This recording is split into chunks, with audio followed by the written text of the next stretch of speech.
Hi, everyone. Hey, everybody, and welcome to finally I another know. Pandoran Hangout stream. I thought we were just like retired already, but yeah. And actually, How this long? time it's not just me and Robin. We have a bunch of No, friends. So, we have Robin, I'll let a you do the little intro here. we have a whole roundtable today. How long has it been? Has it been like 6 months? Something Last like that. December or something that we streamed? Yeah, something like that, I think. Yeah. Well, to start, we have obviously you and me, regular co-host Jerry Robin. Then we have people might know Sophia Marina. Do you want to say hi? Hey! Hi. I'm very glad to be here. Yeah, same. Thank you. Welcome. And then we have my lovely partner Darwin right here. Pleasure to meet you all. And Jerry, do you want to put on the screen the accounts of Sophie Marina for a second? Let me see here.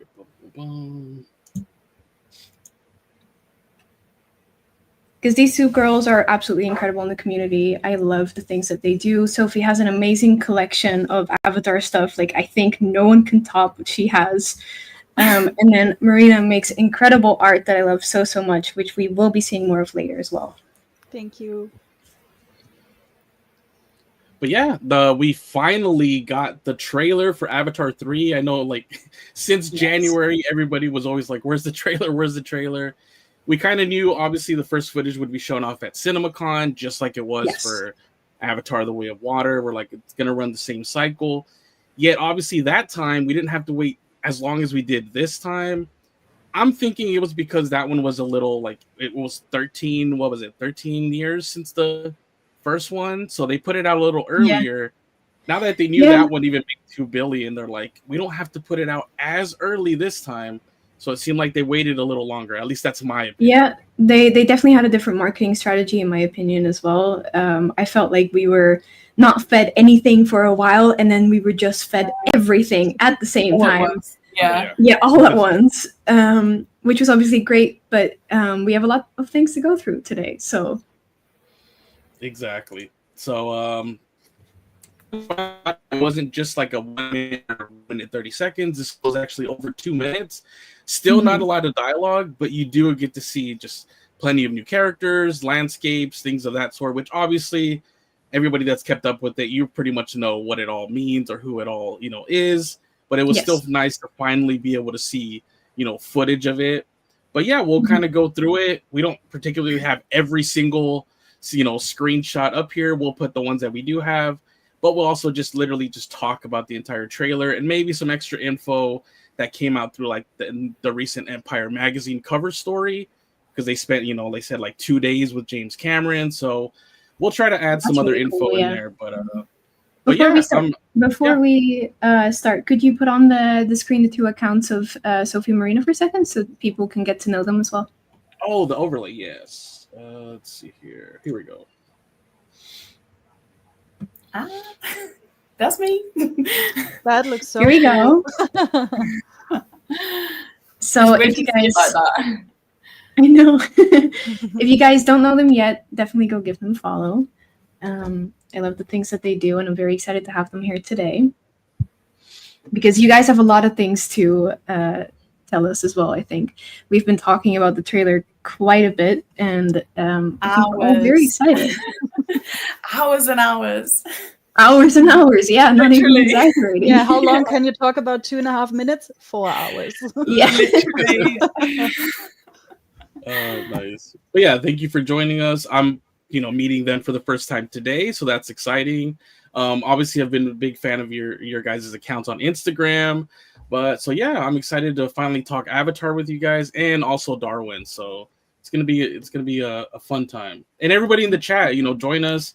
If there's something that that we missed or you just want to point out, let us know in the chat, and we'll try to get to it when we can. Absolutely. But yeah, the reason I really wanted to have my partner here with me today is because I don't know if you want to introduce yourself a little bit, baby, but he studied biology. I think you just finished this week, right? Yeah, I just finished officially my studies this week. And whenever we talk about the movies, he always has such interesting things to say and really perceptive insights. So I'm very excited to have him here today. Thank you, Amy.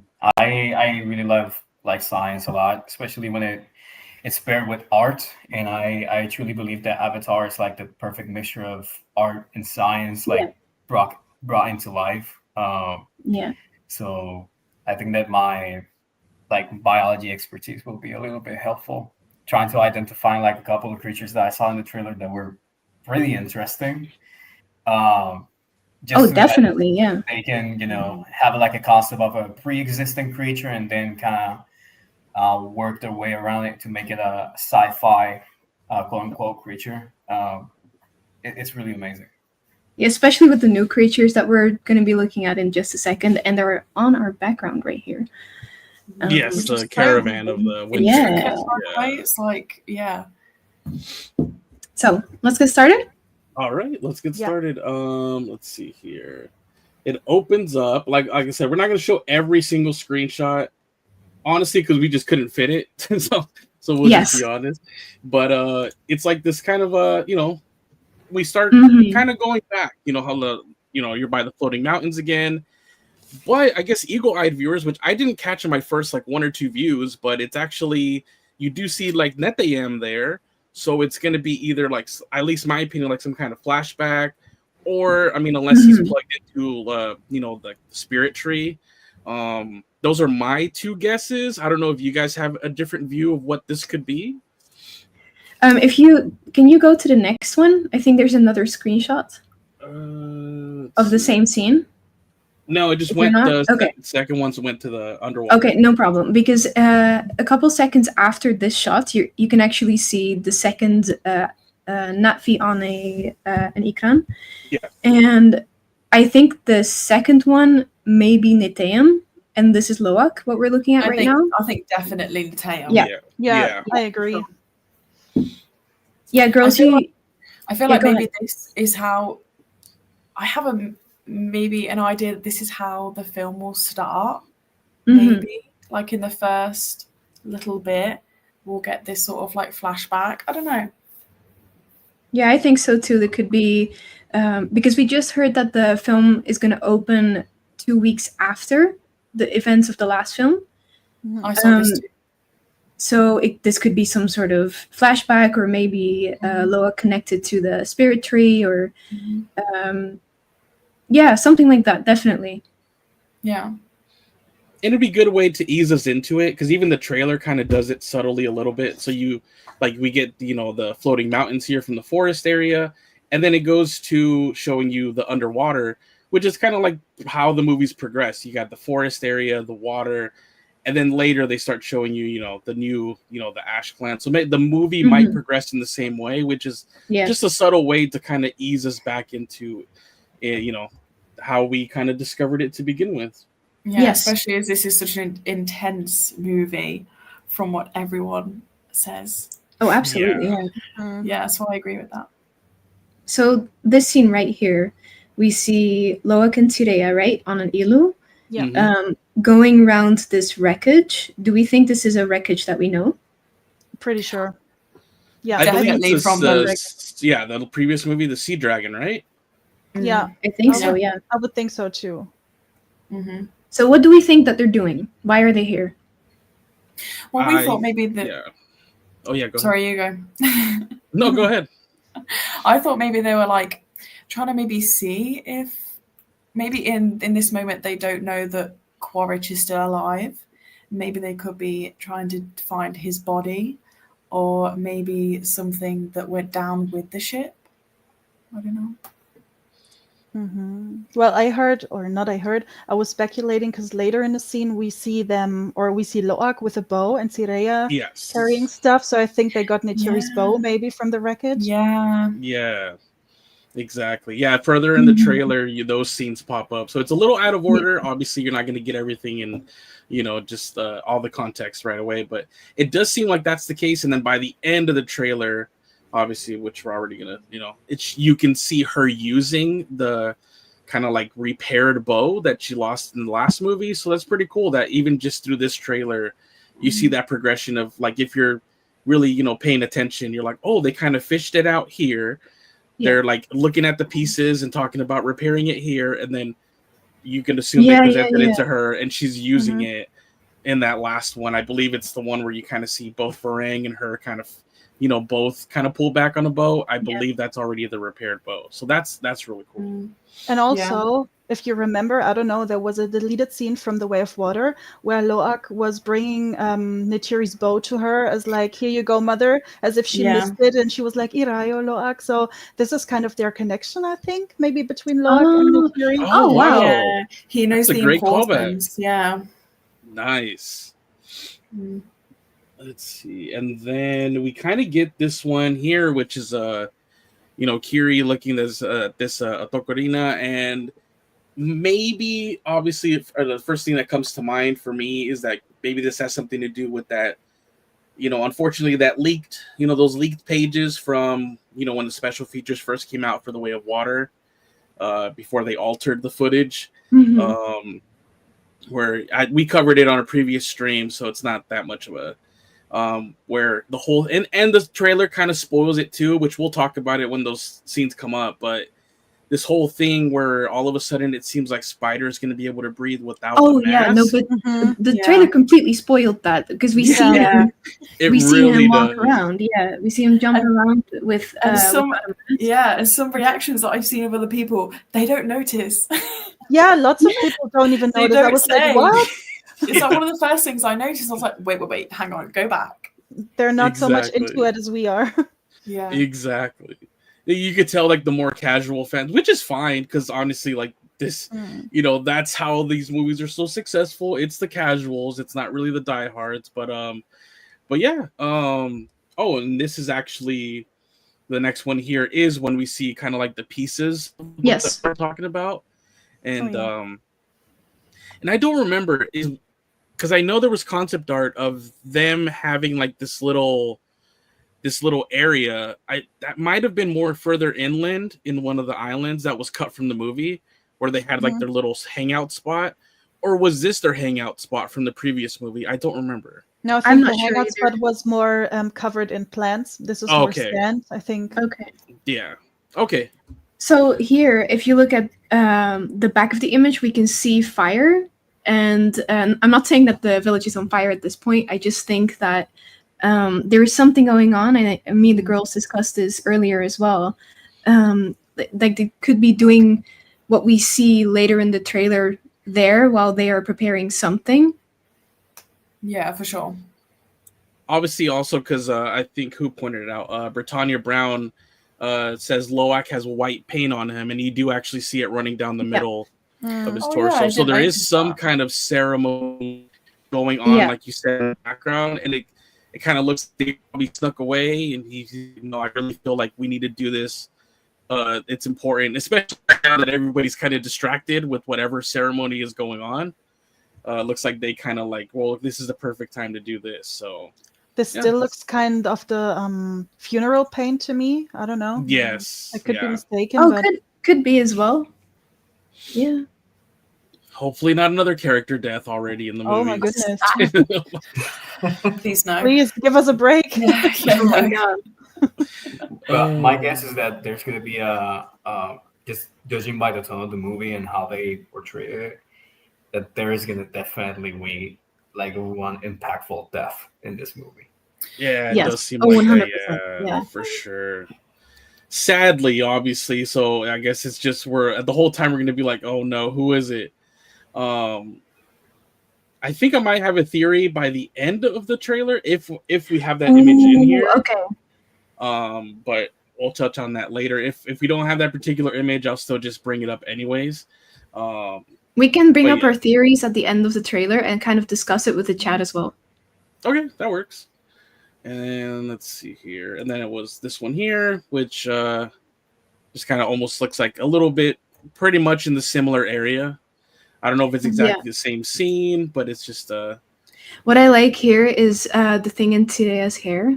Yeah. She has can you go back a second? Yeah. Yeah. I think it's either some sort of seashell or I'm not quite sure what it is, but it looks really nice.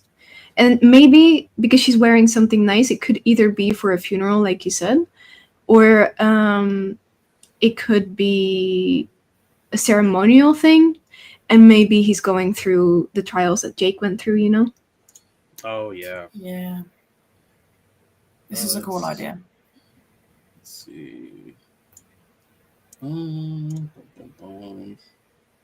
All right, and then it jumps to one of our first looks at like the, outside of concept art, which we'd seen before. But yeah, the Wind Traders, caravan of. What do we think? Do we think it's like their pretty much it's their village split up between like? You just call it a caravan. Well, that's what they label it. Yeah. Oh really? Yeah. Oh my bad. I was just imagining like you trying to roast me, Robin? What the heck? I was thinking, I was like, that was so random, like caravans, and it's like I was actually called that. No, but I think they said it. I agree. Oh really? Yeah, I think it's in one of the Empire magazine. It's at the bottom. Yeah. It's like, here's the Na'vi Wind Trader caravan. I'm still waiting for it, so I haven't read it yet. I read it online already. Oh, I love that. Yeah, that's so funny. Which actually, I can show some of the images they gave us there, which are really good as well. So since we're on the topic of it, like we got this one right here, which looks really awesome. That's so cool. So here, hold on a second before we move on. Mm-hmm. Here we can see them very well from the side, and look at how tiny the driver is of the that's sitting on top of the windray. Yeah. Even a regular Ikran, look at up like towards the middle, like you can see the Ikrans just look so small compared to, I forget what they named the huge part right there. That kind Medusoids. Yeah, there you go. That allows them to actually float. And I love that basically because we still have it in here. Going all the way back to the 70s when James Cameron did the art, finally a take on this, which is just, or just using elements from here, to it's finally come to fruition. That is awesome. Decades and decades later. I've seen this piece in Paris and in Turin. Oh, in really? Italy. Yeah, in person. In person, I went to the exposition.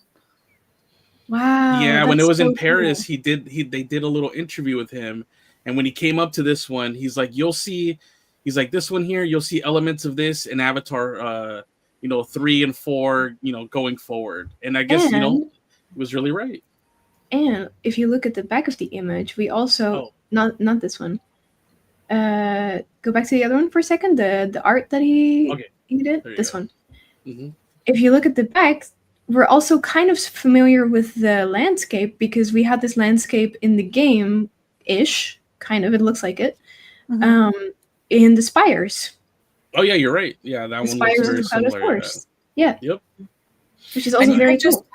You could just see as well, like why he needed to wait for the technology, because like compared this concept art to the actual final look, like the intricacy.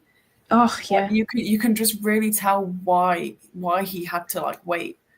Mm-hmm. Yeah. To really like get his ideas across. This is incredible. I'm sorry. I just think it's beautiful. That's a wallpaper. That's crazy. And then the little Ikran towards the top. That's just insane. Robin, you said something really cool about the dangly those tentacle things. Yes. Actually, tell them, it was really cool. Me and my partner were actually talking about that, I think, as well, because we were trying to figure out what they were being used for, like why they have these. What did you call them? Tendrils or tentacles? I said that they look like tendrils because so there is a creature in real life that is the Portuguese man of war that has the curling tentacles on the bottom.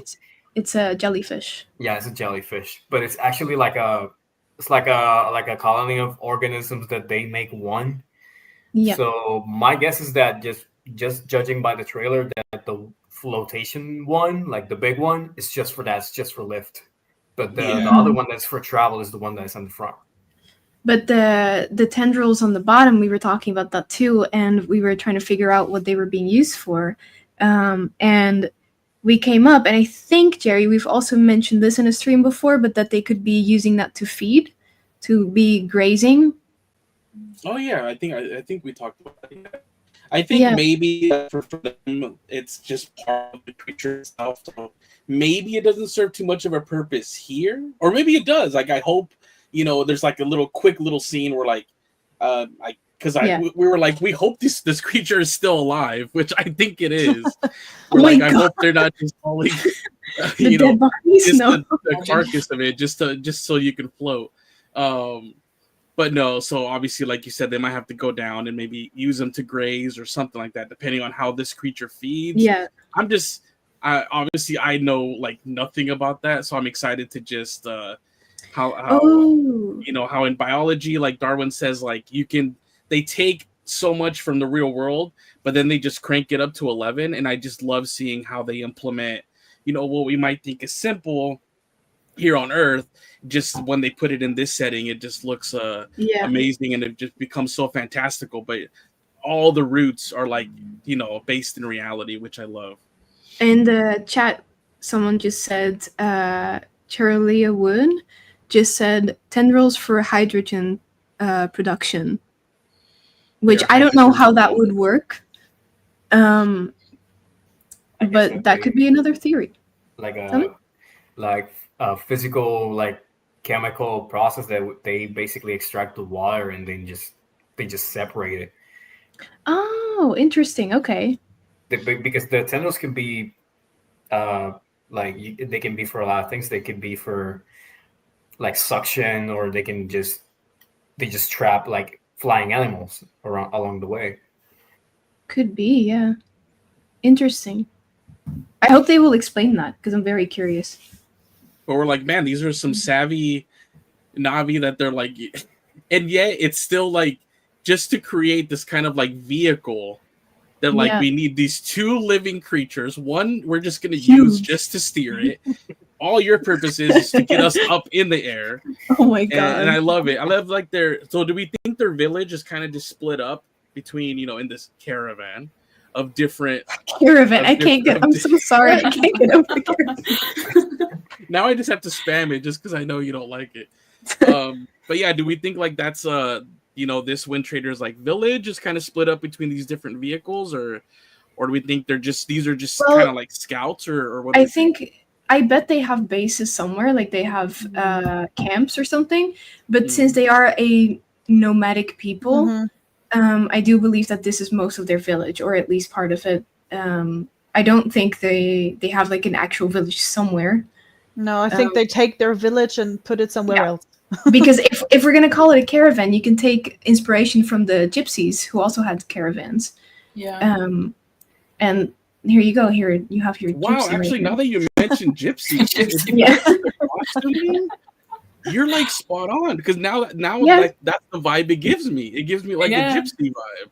Yeah. Wow, Robin, round of applause. You're welcome. Even though you my caravan word. But yeah, so here's another look they gave us at Payakan, who they say you don't see much in the trailer itself, but he's gonna be him, and the Wind Traders will be more important going forward in the saga with Avatar 4 and 5. But so they have a big part to play. Doesn't But he we're look just so kinda- wise? Yeah. He does, He yeah. just looks so wise and kind, and like the face he's He does. pulling. It's like He does look really kind. You're right. yeah. And I heard he's going to be very important until Avatar 5. It's like a story Yeah. that we have to wait for. Mhm.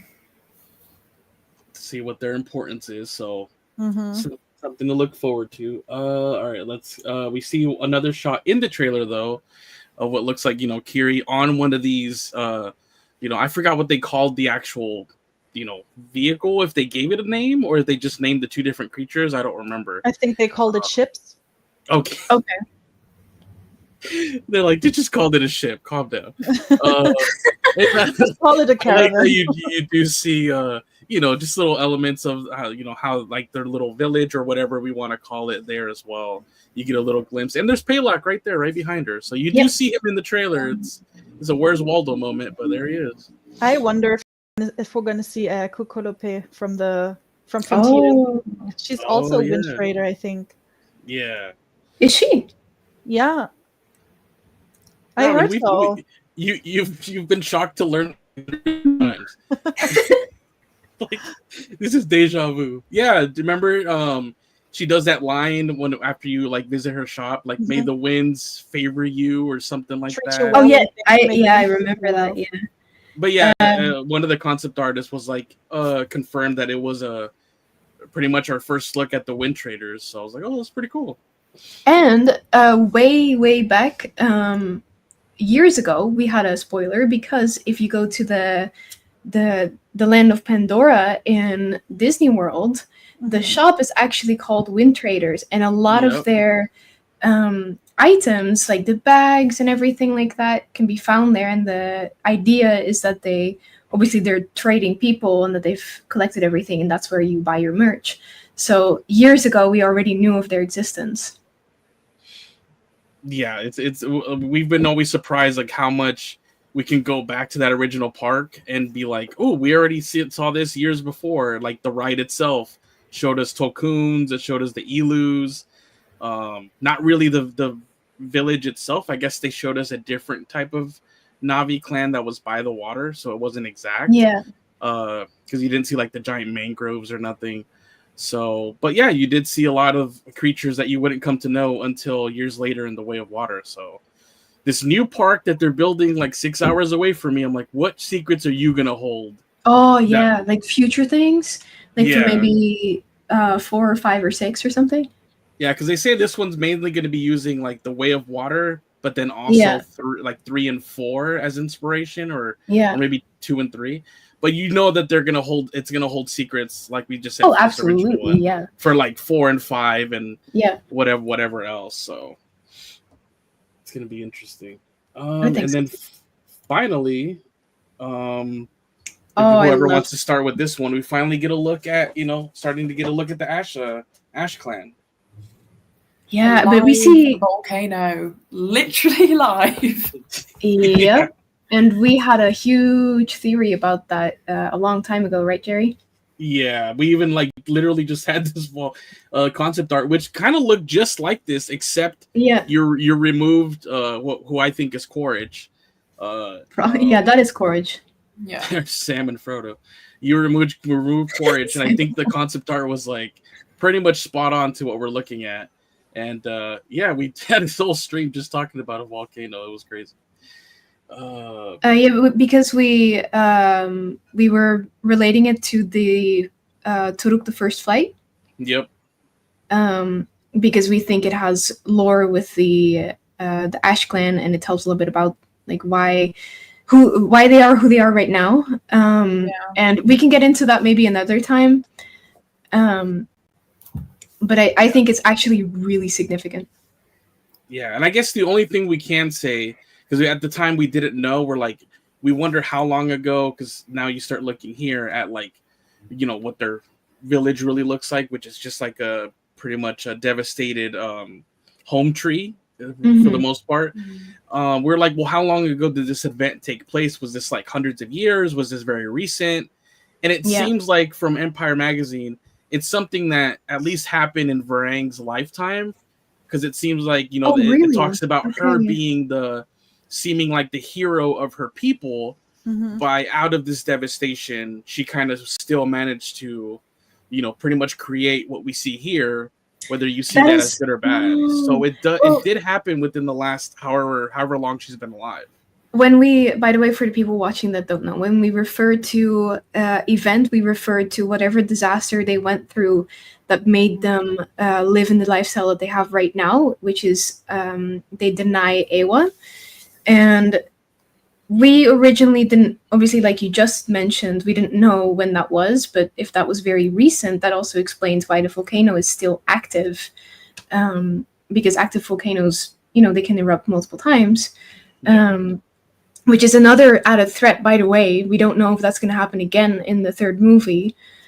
But yeah, that could definitely be...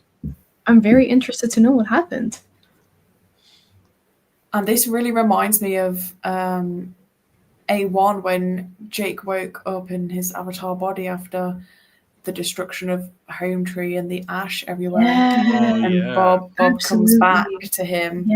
And this literally just gives me that, because it's almost like if you look in the air, it's like musty. It's like ash is just in the air. Yeah. So like this makes me think like is this recent, like you said. The Varang theory just makes complete sense.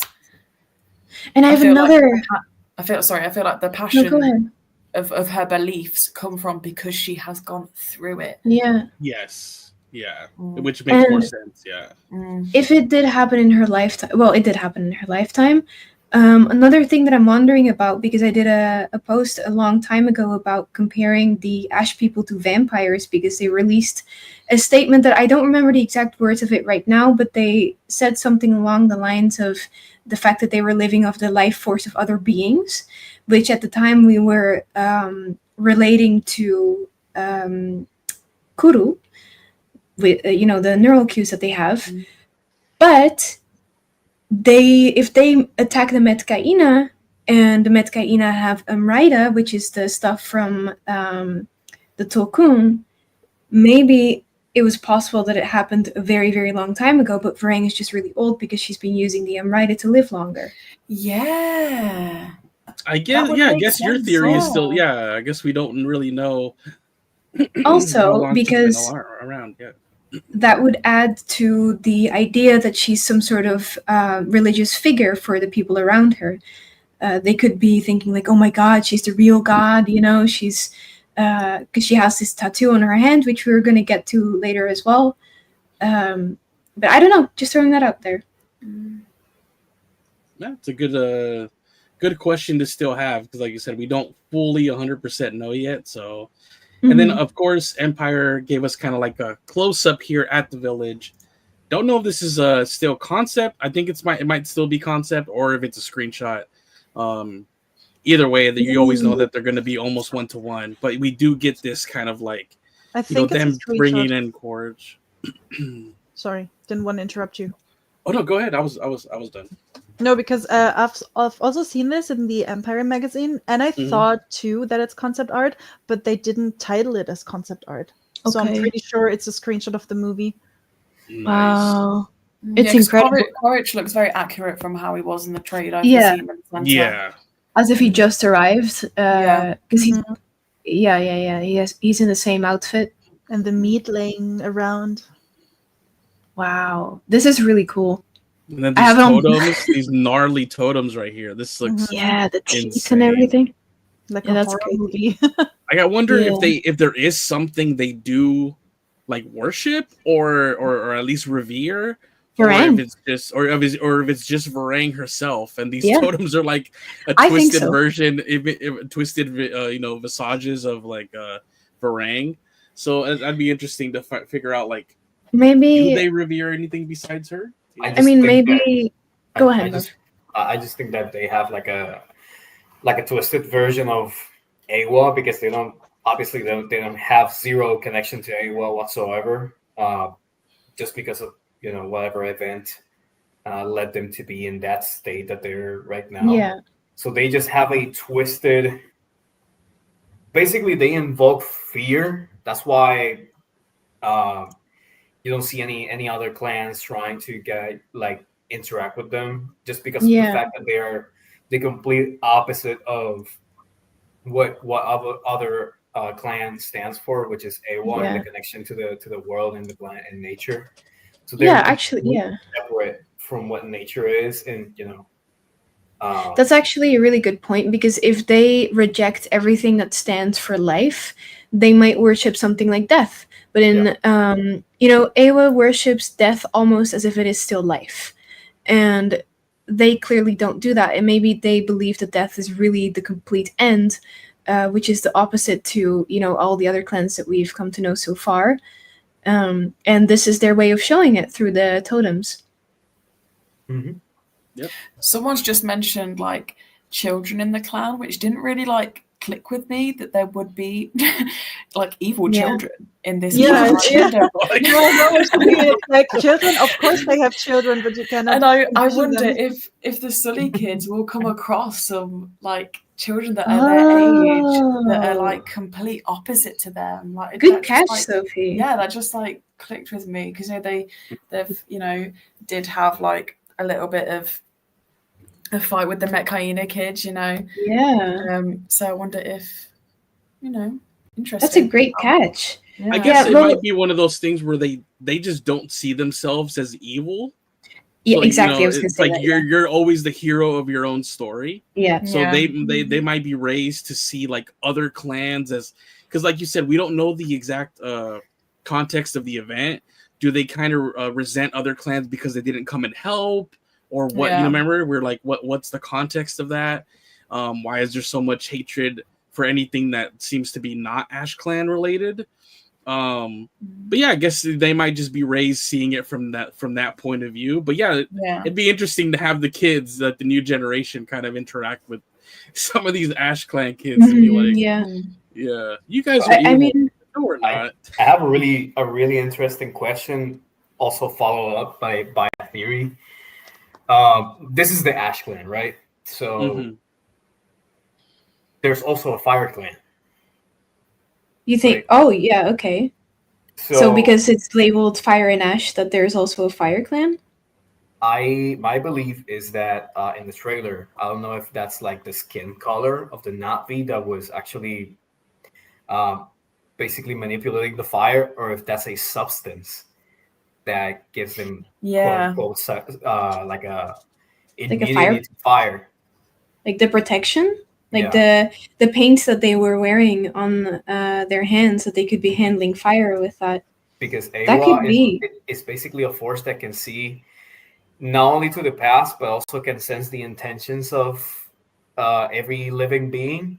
And Yeah. my guess is that Awa just basically separated itself from Varang just because she knew, the force of Oh, Awa. She knew What that is- she was going to become evil in the future. that's such a really interesting thought. So you thought that, wow. Okay, so that's seeing it from the opposite side. Sensing that Varang had the potential to become evil, and that she rejected Varang, so whatever happened was out of rejection towards her. That's very deep. Yeah, that is like a completely different angle to Wow. what I've heard so far.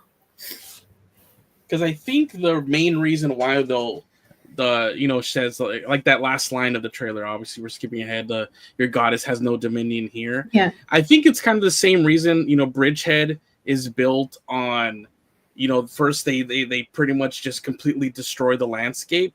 Because Yeah. I think Awa can only really like live or be there if there's like, living plants and living, Mhm. whereas this just seems completely decimated. And I wonder if there's just these little spots where like Awa has no, like literally no dominion there, because there's no Yeah. life other than, Mhm. all there is here is just like dirt and ash and, whatever, like death. So Yeah. I guess it's gonna be interesting to see how that comes into play, like if it's from the other angle that Darwin said, or this one over here. I think that's a reason why Awa can't just do something to help them get rid of Bridgehead, is because they're kind of built on this. First, isn't that when they land, they kind of make those, when the ships first landed and they kind of burn this giant thing. Isn't that pretty much like what they did? Yeah. Yeah. You kind of burn away all the vegetation and everything. Yeah. Yeah, that's true. I remember that. So I guess we'll see how it comes into play there. Yes. I love we got a lot of answers, yet we still have so many questions about this plan, which is a good Yeah. thing. Still have Questions. so many. If we already knew everything, months out, we'd be like, all right, well, now we just need the movie. But we still have so many questions, so it's we get to theorize, and that's the fun part. And I bet because what is the next slide that we have right now? Let's see.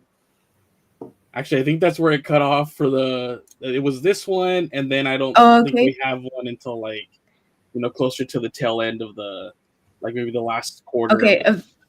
If people just joined later, the reason we don't have all the screenshots is because the program that we're streaming right now kind of ran full of screenshots. So we were unable to show you all of the trailer stills. But we're going to be talking about it anyway. And one of the things I wanted to bring up, that's why I asked, is obviously Spider. That we see him breathe without a mask. And the reason I just wanted to talk about that, we can go into depth later if we want, is because we were just talking about, okay, we have him here. That's a very intense screenshot. Yeah. Is because if we already know that he has the ability to breathe without a mask from the trailer, or the teaser trailer, I should say, if we already know that, then what's going to happen in the actual movie? Because if they're already giving that huge fact away, because I think it's a big deal, Yeah. then what is actually happening in the movie that is a much bigger deal that they're not telling us? And I think I know, but only because we had a leak, and I don't know if we want to share that story. Depends on if people want to know about leaks or not. Well, I won't go into detail, but I do think it has something to do with Kiri, also because we see her catch Spider in one of the scenes that we have here. But we will see. I don't know if we want to go more into depth on what is happening. I guess we to him can kind in of the be trailer. subtle about it. So I guess we can ask it in a subtle way where it could be like, do we think his transformation or his, this breathing evolution, does it kind of stop here? And it's just going to be him like this, just being able to breathe? Or do we kind of think his evolution is going to continue, is kind of what you're insinuating, right? Yes, exactly. And that they're not necessarily showing, us a further evolution of, whatever. Like you said, if this is what they're already kind of confirming to you, like, look, he's going to be able to breathe. But I guess we could look at it like, did they really think that we just weren't going to notice? Like, is it one of those? I think one of the girls mentioned it. They're like, you'd be surprised how many people honestly didn't even notice that he's not wearing a mask. Yeah. I understand that, but I know for a fact that every little frame, every little frame was very purposely looked at and dissected, and the only little mistake that we had, which was a public mistake, so I think I can talk about this, was the concept art that we saw of Farang on the big creature with everything around her and the arches of the Metkayina around her, and then the person on the Ikran next to her was supposed to be just an Ash Clan member, but I think Empire Magazine accidentally released one where here you can see that it's not just anyone, that is Quaritch. Oh yeah. Yeah, they deleted it. Oh yeah. It was this one. Yeah. I remember that. We named him like Ash Clan member number 7 or something, and then within like an RPG, and then it became like, oh no, like that actually looks like Quaritch, and then more because you could tell obviously the logo's in the way, but that's Cupcake, or the nickname that everybody has for his Ikran. So so yeah, that's very interesting. I'm surprised we didn't get to see her new creature here in the trailer at all. I mean, it was probably there. Just we do in the back. We do, yeah. But, not up close, but we see it when we're in the industrial area when Jake is captured. She lands it. And when she's coming out of the tent, it's also in the background, but just sitting there. Yeah. Oh, okay. And I think she flies it too in one shot, but we don't see it very well. Yeah. I'm sure it seems it's just kind of like off screen. Yeah, I'm sure it was there a lot. Let's see. So what's the next thing after your next point, kind of like after the spider? Oh wait, did we give our opinions if there is going to be a further evolution, or do we kind of think it's going to end there with just him being able to breathe? Well, I have an opinion about it, but I don't want to spoil anyone with leaks. But they said leaks are okay. The chat said leaks. Oh, okay. Really? Okay. If they want to hear leaks, if you don't want to hear leaks, then just cover your ears for a second. Yeah.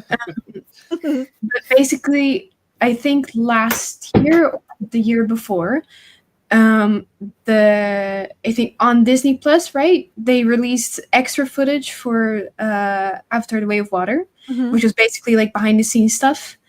And they panned in one of the shots. They panned to people that had scripts on the table. And if you don't know, Avatar 2 and 3 were supposed to be one movie originally, so I think that's why they made this mistake. They had scripts out and one of the scripts, or a couple of them actually, I should say, because I think it was 3 pages. One of the pages had something on it where they were talking about Spider. I think it was Jake to Quaritch, that said something along the lines of, "You saw what happened here tonight," and they referenced it being a miracle. Mhm. And then I think Kiri was there as well. I can't really remember her part, if she was actually talking and saying like, "What did I do?" or if they just talked about her. I can't remember that, but they did say, or the scripts that were leaked alluded to the fact that she had something to do with his transformation.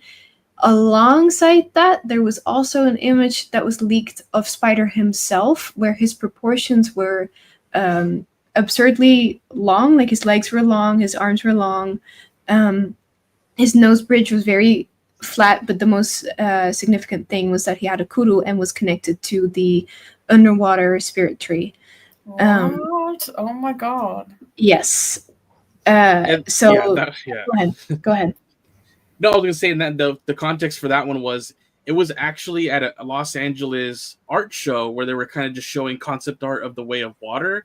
Mhm. Oh And my for god! some So re- they were like, Yeah, this is like officially out there. Like people were like, "Oh wow, look, y'all wait, who? What? Spider connected to the underwater wait, spirits?" what the fuck? They're like, "No, Yeah. come on, just don't focus there. Look over here. Look over here. Tulkun, look." Yeah.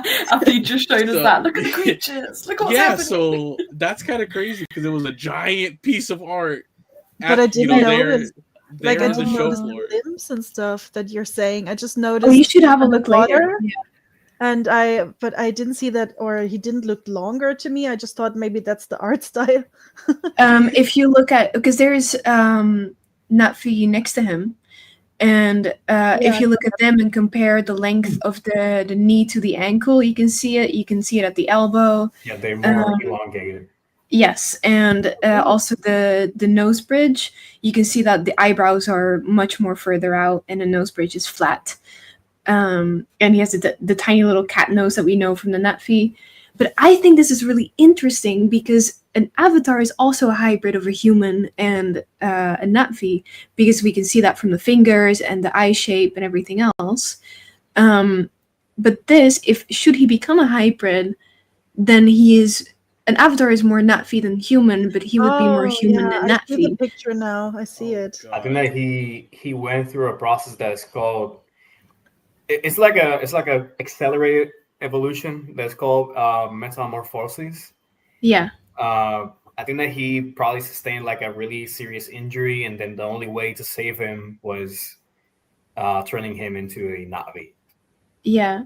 But imagine, because later, and unfortunately we don't have these screenshots, we see him in the trailer in Crisis with his mask. We see that his mask has 0% oxygen. He falls down, they kind of catch him, and then later in the forest we see him without a mask. But as he is suffocating, normally when we see people suffocate, like Jake in the first movie, they choke on Pandoran air.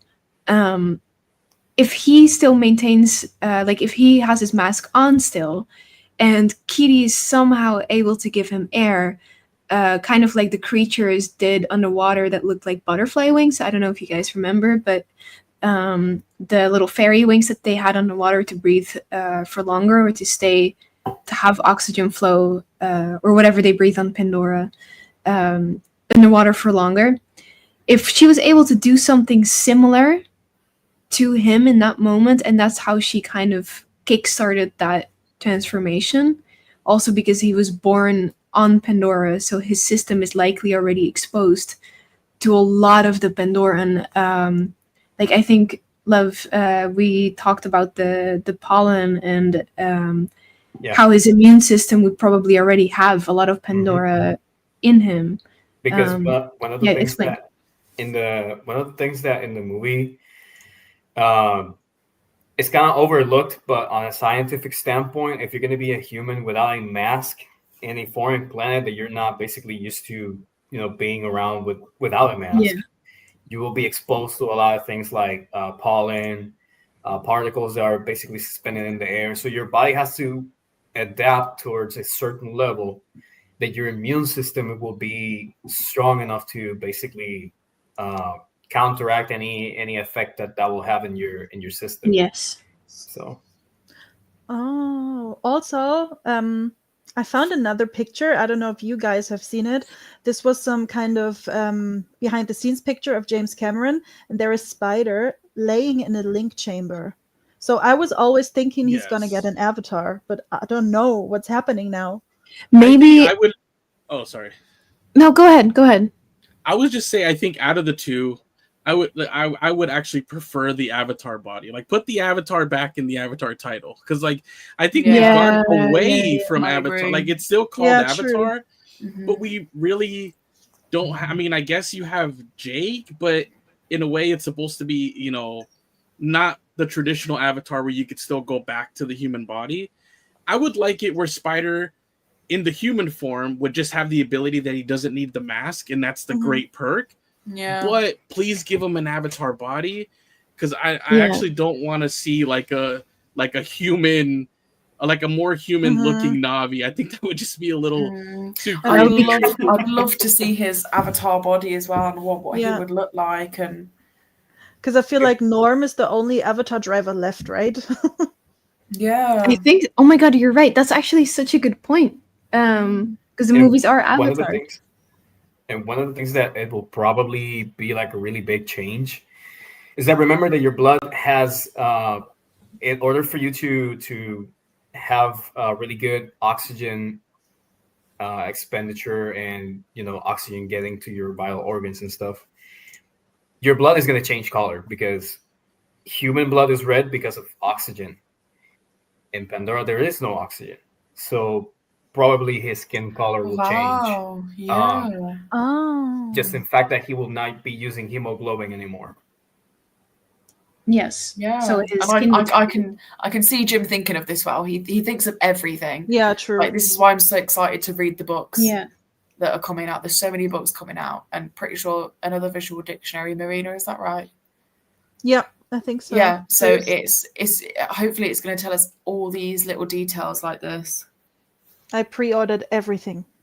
Of course you did. I want to be prepared. Everything. Except for the sticker book. I'm hoping to get it for some like birthdays and Christmases. Put it on They're the on the list. list. Santa, please. I think what's great is we're gonna get. Do you guys remember that around the time of the first movie, it was that giant book that the cover was like half Neytiri's face with like the dots and half of her like the actual character Neytiri. Oh yeah, I have it. And it was like the big behind the scenes book. I guess we're getting that. Yeah, the making of Avatar. You're right. And then I guess we're getting that, but for 2 and 3.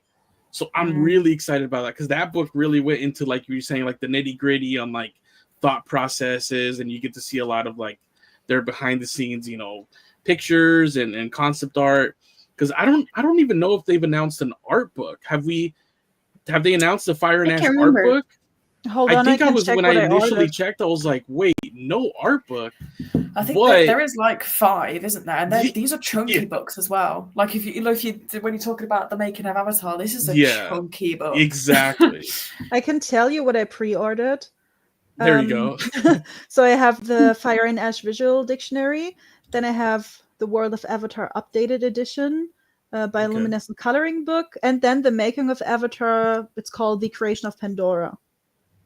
Okay. Yeah, and then I think if you read the description, it says for Way of Water and Fire and Ash, because I guess the first one has the making of book. So yeah, no art book. So that's kind of like no pretty pictures for us to to put up on the screen. I mean, I'm sure the making of book will have a lot of, you know, concept sketches in there. Maybe that's why they're like 2 books that might feature similar art. We do have a lot of time to wait for the 4th, so I think this is a potential something that they will gift us with.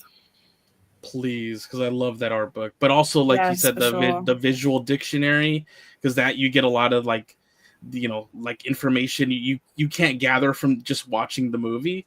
So I love that one too. Yeah, I feel like the visual dictionary is very much straight to the point. It's more like factual, like exactly, yeah. You know, missing out all I don't know, for other people, a bit of jibber jabber.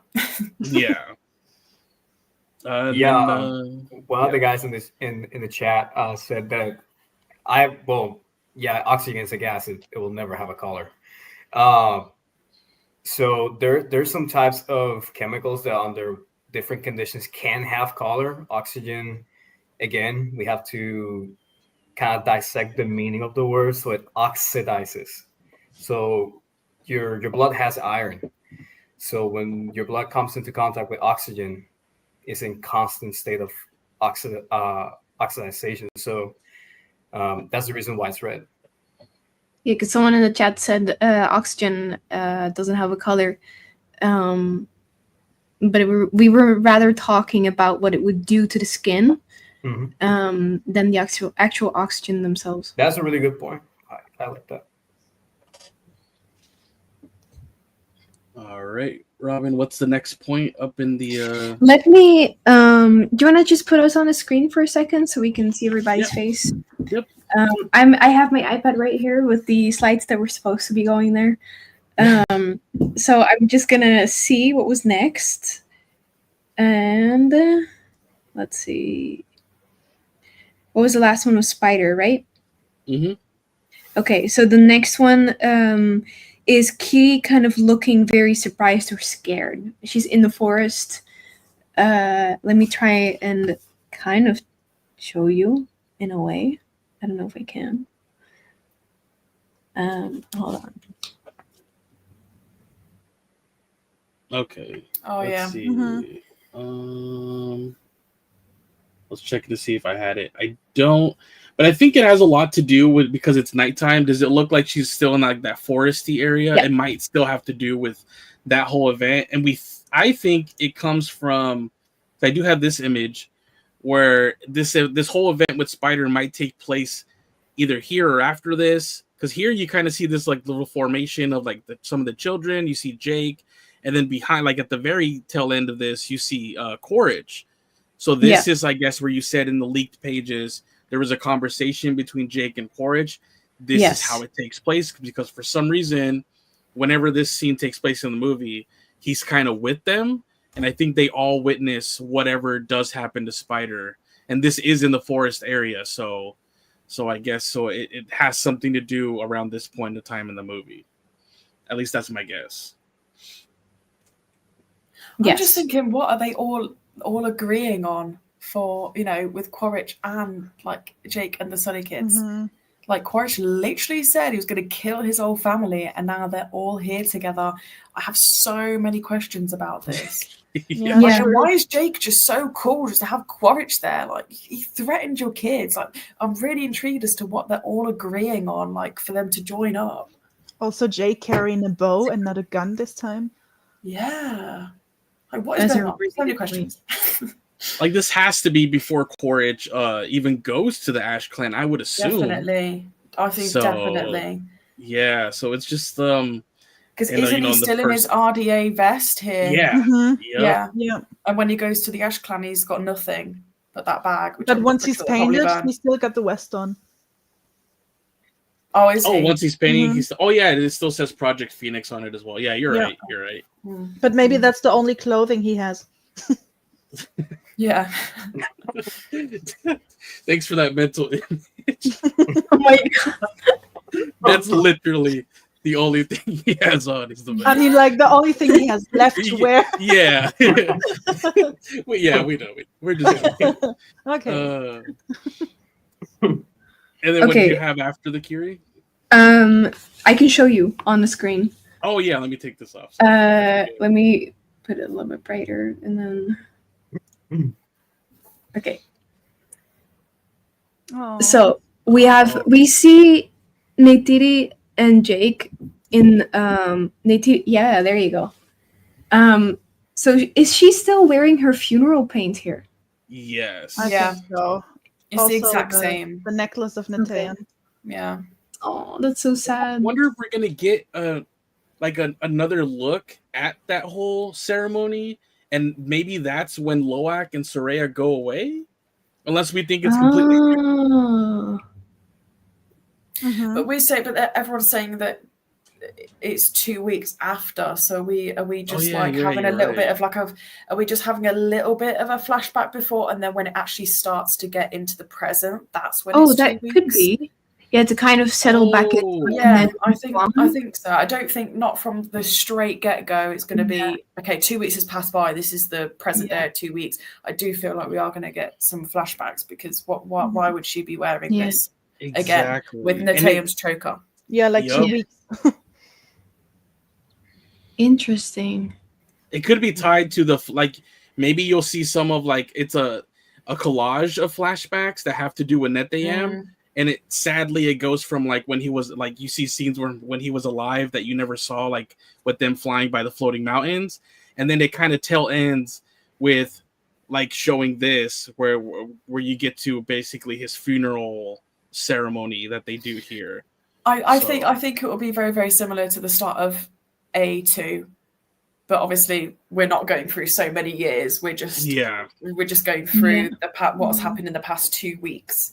Yep. And then we're going to go into the movie. But kind of like a montage of what we missed. And maybe we have some like voiceover of Loak just Yeah, that's what I wanted to say. What those 2 weeks what had gone on in those 2 weeks and what they're facing now. I feel like they'll do that maybe always to bring back the nostalgia of A2.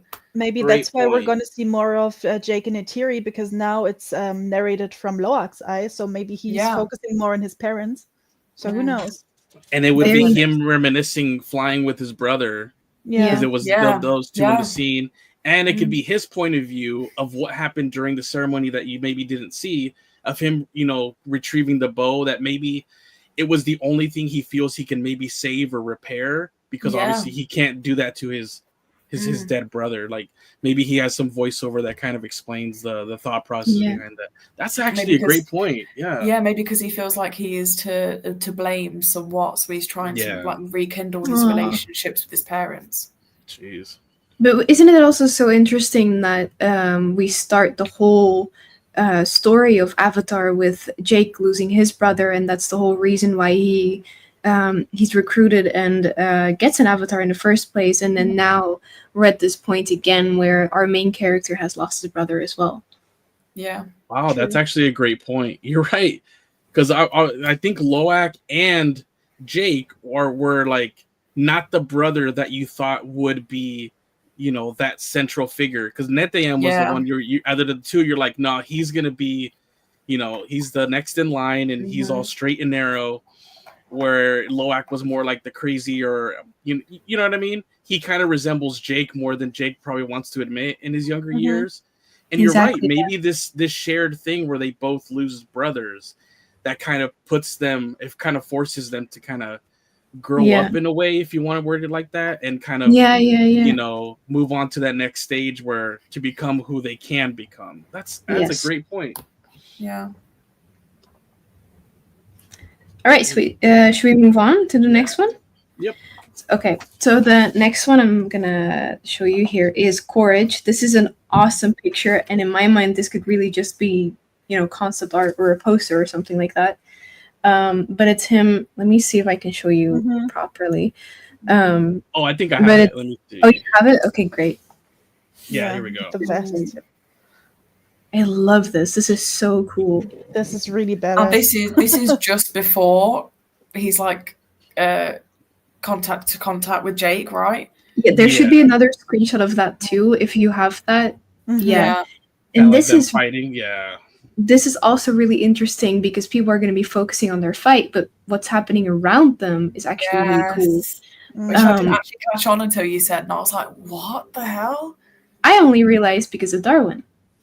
Because you pointed out that that's the flux vortex, and that makes sense because in the first movie when Trudy's flying around, she points out that her instruments are going to go haywire because of the flux vortex in the floating mountains, and these kind of look like floating mountains. I don't know where they are, but they are floating mountains. Something about it.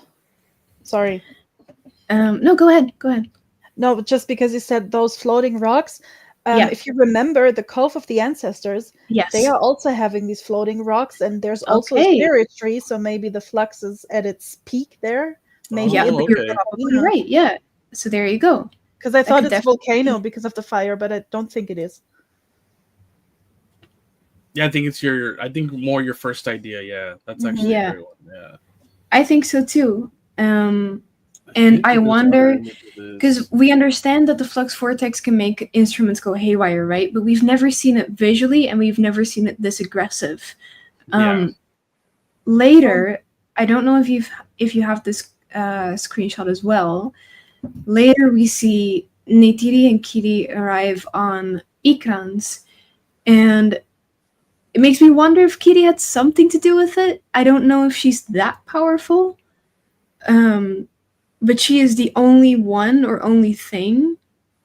Unless maybe a volcanic eruption can be so strong that it could trigger other magnetic fields. Like we've done a stream on the fact that we know from Earth. This is going to be a long workaround for what I'm trying to say, but we know that on Earth here, sometimes volcanic eruptions can be caused because of the moon's pull. Since Pandora is a moon and there is both Polyphemus, the planet, and other moons around, there's a lot of pulling of gravity, which is also magnetic. So we did think that maybe there's a chance that the volcanic eruptions happen every once in a while because of the whatever cycle of planet or moon. And if that's the case and it influences magnetic storms, then you also have another answer for a flux vortex being irritated or triggered in some sort of way.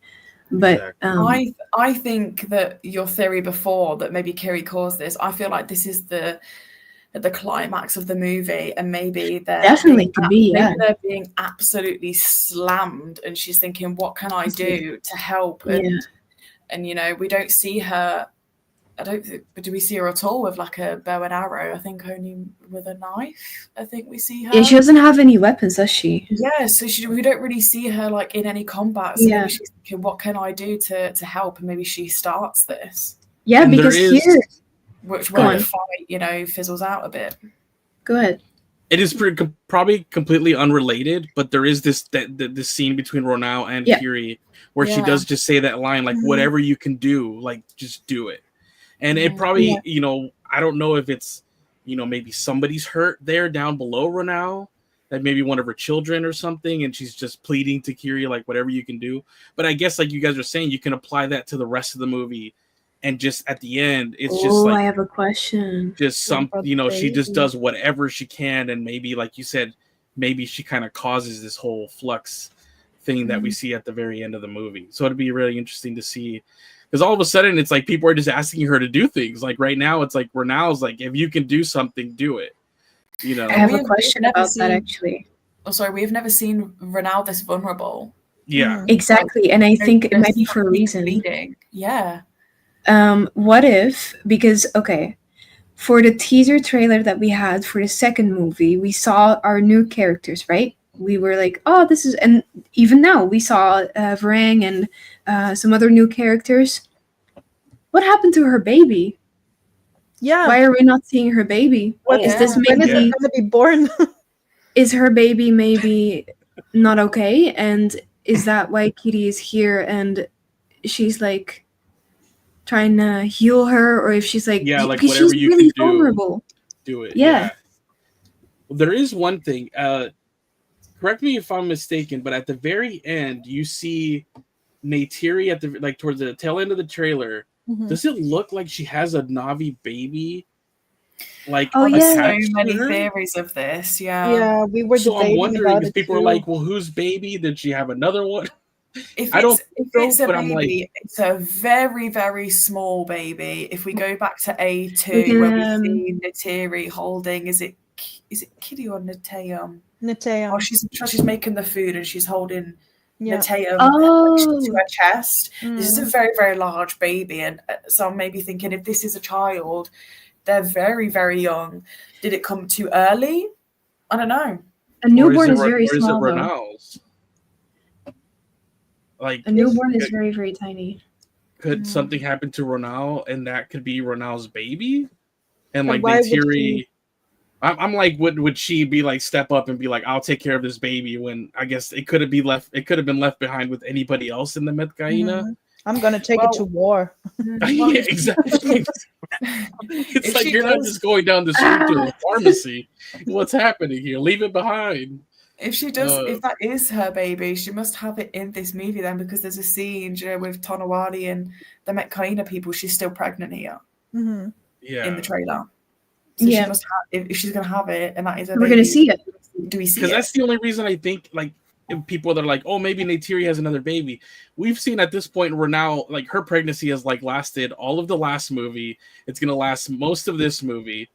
To just all of a sudden, Neytiri just kind of like pops one out like nothing. I think it would be Ronal's, unless just for some reason she's just carrying some other character's baby, but I don't think it's her biological. But that makes me think that something happened to Tonowari, Ronal, the Metkayina village in general. Does something Could I have really... throw out a wild thought? Go ahead. What if it's I don't know how old the kids are, but what if it's one of the kids' babies? What if it's her grandchild? Oh, I don't know. But where So- would it come from? Then there must be a time jump. Yeah, you're right. That would be the only way. This is just a wild guess, but Loak, you dog. But then if Save you the also secret egg out for something else. if you look at the pouch, like if you look at the pattern on the pouch, Mhm. it reminds me of, if you look at Varang's face, the little Scarification. dots, yeah. on above like where her eyebrows would be. It has this on the pouch. I'm thinking, is this something that might have been stolen from the Ash Clan? Because we see Neytiri in the Ash Clan paint. Was she there? She found something like that's important. They're worshipping it or something. They're stolen it. No, I understand what. Okay, theory. Go ahead. Okay, they lost a child. What if they somehow? I'm not saying they stole it, but what if they adopt a child from the Ash Clan somehow, or a mother dies there through the war or whatever, and they come to have this child, and then finally Neytiri's doubt in Ewa is restored because she's like, oh, the great mother protects the balance of nature. I have another child now that was put on my path that maybe lost his parents or something like that. And now she's like, oh, there was a plan all along. Not that she's obviously okay with losing her child, but that she's like, I can have more peace with this now. Because I understand maybe there was a greater purpose behind it, or the balance has been restored in some sort of way. Possibly. Yeah, Ash that Clan could be baby? possible. A Ash Clan spider, baby. a spider's like, I've been right here the whole time. She's like, I still hate you. You're right. You don't I count. forgot about Get out it. of my face. I forgot So she about it. replaces him with an Ash Clan baby. I have a new son. hate I that don't word. need you. Like an Ash Clan baby. Oh god, poor spider. That's crazy. Oh man. That's funny. All right, what's next, Rob? That's me. That's my cue. Hold on. I was so into this. I got lost for a second. The thing is that Ronal, since she is a Sahik, so there is a difference between interpreting Ewa and being a vessel for Ewa. Kiri is a vessel for Ewa. Yeah. Yeah. So that's why, she's the only avatar that can make, pardon my French, but she can make shit happen. Yeah. And Yeah. everybody can just watch from the sideline, but she is the one that can make things happen. Yeah. Yeah. And Just she's control going things. to. Yeah. Because she doesn't have the limiting factor of, she was a direct product of Ewa. Yeah. Which It's like is, I Ewa think, is her weapon. Mhm. yeah, She just connects. doesn't- And she's like, yeah. she's there. exactly. I'm so curious to see what she's going to do and how unhinged it's going to be. We're not ready. Jim says we're not ready. Oh, I don't think we are either. What did he say? You I better saw. don't have a favorite character in this movie? Oh I think god. that's what he said. Actually really? scares me just a tiny bit. So the next, this is a very short frame. We only see this and nothing else. but it's Loak with a Rifle. with a scope, and we see him like really the stakes are high. He's making a noise. He's sweating. So it's very intense, and he seems to be angry. This is an emotional shot. I wonder what he is pointing at. Yeah, it's like, do I shoot? It's almost like he's hesitant. Yeah, exactly. Is someone in the way? Do you know, like when Neytiri was gonna shoot the guy that was holding Kiri? It's almost like maybe the same reaction. He's like, I want to shoot, but I don't want to maybe hurt who's captured. It reminds me on Jake looking through it and seeing Loak and the other kids on the ship. Yep. I think that they blurred the scope. Yeah, for sure. They might have, So you don't really see what he's looking at. Yeah. They blurred it out. You get this, but you don't get all of it. Well, we give you Spider without a mask, but we don't give you this one. Yeah. Yeah. God. I wonder if it's because they kind of, you know, they have their they are aware that thing kind of leaked out, and they're like, all right, we'll give you that, but like you said, hopefully they're saving another part of it, you know, for the movie itself. Like there has to be, like you said, some other aspect. Well, I swear, if that's a big revelation in the movie, you're like, you gave it away in the first trailer. I don't think they will give it away that easy. The only thing I wonder about that if Spider would get an avatar, they take so long to grow. Would that be planned by? Was that a backup thing planned by Quaritch and his mother? Then maybe, or because how would they be able to create his avatar so fast? I mean, unless it's one that's already been been made in the past, because Norm is now the new head of the Avatar program, even though we don't really see much of the Avatar program nowadays. Yeah. But he kind of has assumed, you know, Grace's role. It still exists because again, and it will exist for a long time even after our story, because we have a big ass spoiler that I think is just, you know, I think it's fair enough to talk about because it's right in front of our faces.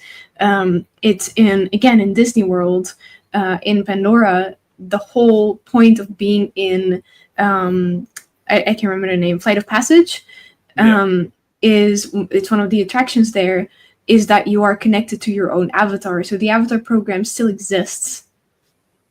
And except that one's different, right? Like there's still avatars, but it's not necessarily one that was kind of like grown from your DNA. Exactly. There's a new technology behind it. It is a temporary connection.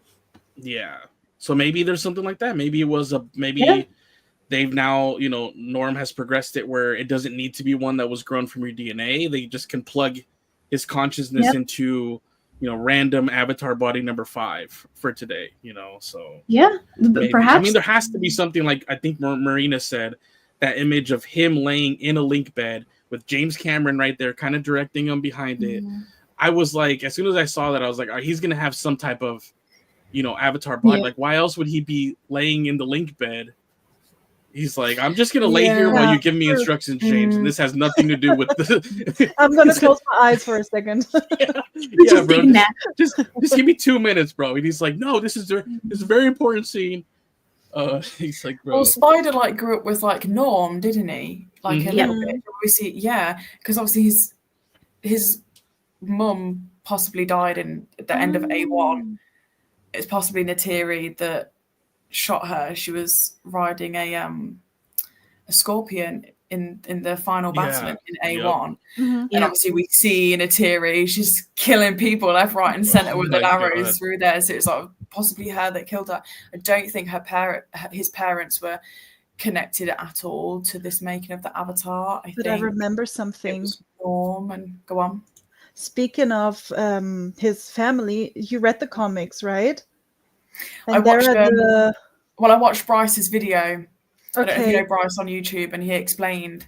Because Spider has an adopted family kind of thing in the comics, and they turn sides against the Na'vi, and then because I don't know, when they fought in space and all that crazy stuff that was happening there, and so he actually was fostered by someone, and he was pretty old there already. So I don't know when this. Yeah, you're right. They haven't touched on that family at all in the Mhm. movies. I guess because, like you said, by then that family had already turned on them during the events of the comic when the RDA was just arriving back. But yeah, he basically should have a foster human family, but he just hangs around a lot with the Sullys. But we all just assume like he was already adopted into the Sullys. But I guess he, like you said, he technically wasn't. He had a human foster family. Yeah. But yeah, I guess we'll see. I mean, I'd hope he does, because there's a lot of stuff that he just physically won't be able to do. And, you know, just if he remains in the human form the entire time. Like, you know, he just won't be able to match if he's fighting another Na'vi. I mean, I guess you could, but it's just like they have reinforced bones. They're just, I just hope he can. Battle, it's like you got to even the playing field. And you know, he loves Pandora, so it's like not only can he breathe it, but I hope one day, you know, he can actually experience what it's like to be in a, you know, Na'vi body of sorts. It'd probably be really cool for him. And now his dad is basically a permanent, you know, avatar himself. Yeah. So it's like, yeah, I mean, Spider's just have the the only option one where left. he can go back and go back and forth. Maybe like Norm, like give him the option to be able to keep going back and forth, where you don't have to stick to a permanent one. But I would like to see him in one. That still raises the question for me why he's able to breathe Pandoran air when it's so incredibly toxic for human beings. Again, it could be a temporary thing even. We don't know. But I don't know. They could throw out the most unhinged storyline, or we're going to see. It might be something really underwhelming and something else really cool is going to happen. I'm curious, really curious. Because I would also prefer him getting an avatar body than being kind of a hybrid. Yes, Then me it's too. too much Yeah. fiction for me. No, I understand that. Also, I actually agree with you, Jerry, about the title as well. The title is still Avatar. It would be really cool if they kind of kept that element going, because in itself, I know that there's this huge other world now that we're getting to know, but in itself, an avatar is so wild, and the concept of it is so mind-blowing that that's possible. And obviously now in our world, we're working towards this too with Neuralink and things like that. But I think they should maybe bring that back a little bit. I hadn't thought about it that way. They kind of gone away from it a little, or just they've gone the route of like permanent versions of it, like with Jake, just, you know, not being able to go back to his human body. You know, the whole recoms are basically just permanent avatars. Although technically Kiri is two types of avatars, because she's an avatar biologically, but she's also a spiritual avatar for Ewa. Or at least we know, we think, or we're assuming. So maybe she's the avatar. Oh my god! Gotcha. But no, I would just personally like to see him get an avatar. You're glitching a little bit, Jerry, for me. Oh, I'm sorry. For me too. For me too. Can you repeat that for a second? I agree. I just personally do still hope he does get an avatar body. That's just my personal thing I would like to see. Britannia Brown also says she doesn't like the hybrid idea, and I second that. And somebody did say there was the picture with us that we're talking about with the link bed. They're like, I thought it was a tank, but that's two different ones. There was one where he was standing by James, looking at a tank, like if he was looking at his avatar body. And I sent it to Robin if she wants to show it in the chat in our group. Oh, sorry. Can you repeat that? The picture that Jerry's talking about, I sent it to you in our group chat. Maybe. I have that on my phone. Sorry, Jerry, for interrupting. Oh, no problem. Keep talking while I send that to my iPad so I can show you. But yeah, I guess that kind of reinforces that whole thing, because there's that one, where he's like standing, looking at a tank with next to James Cameron. That's his Avatar 3 version, because you could tell he has like that Metkayina style like tattoo. His hair is a little different. And then the other one where he's laying in the link bed. I think those put together, you're like, that's a strong case for him getting some type of avatar body. So I think he'll be like Norm and jump in and out.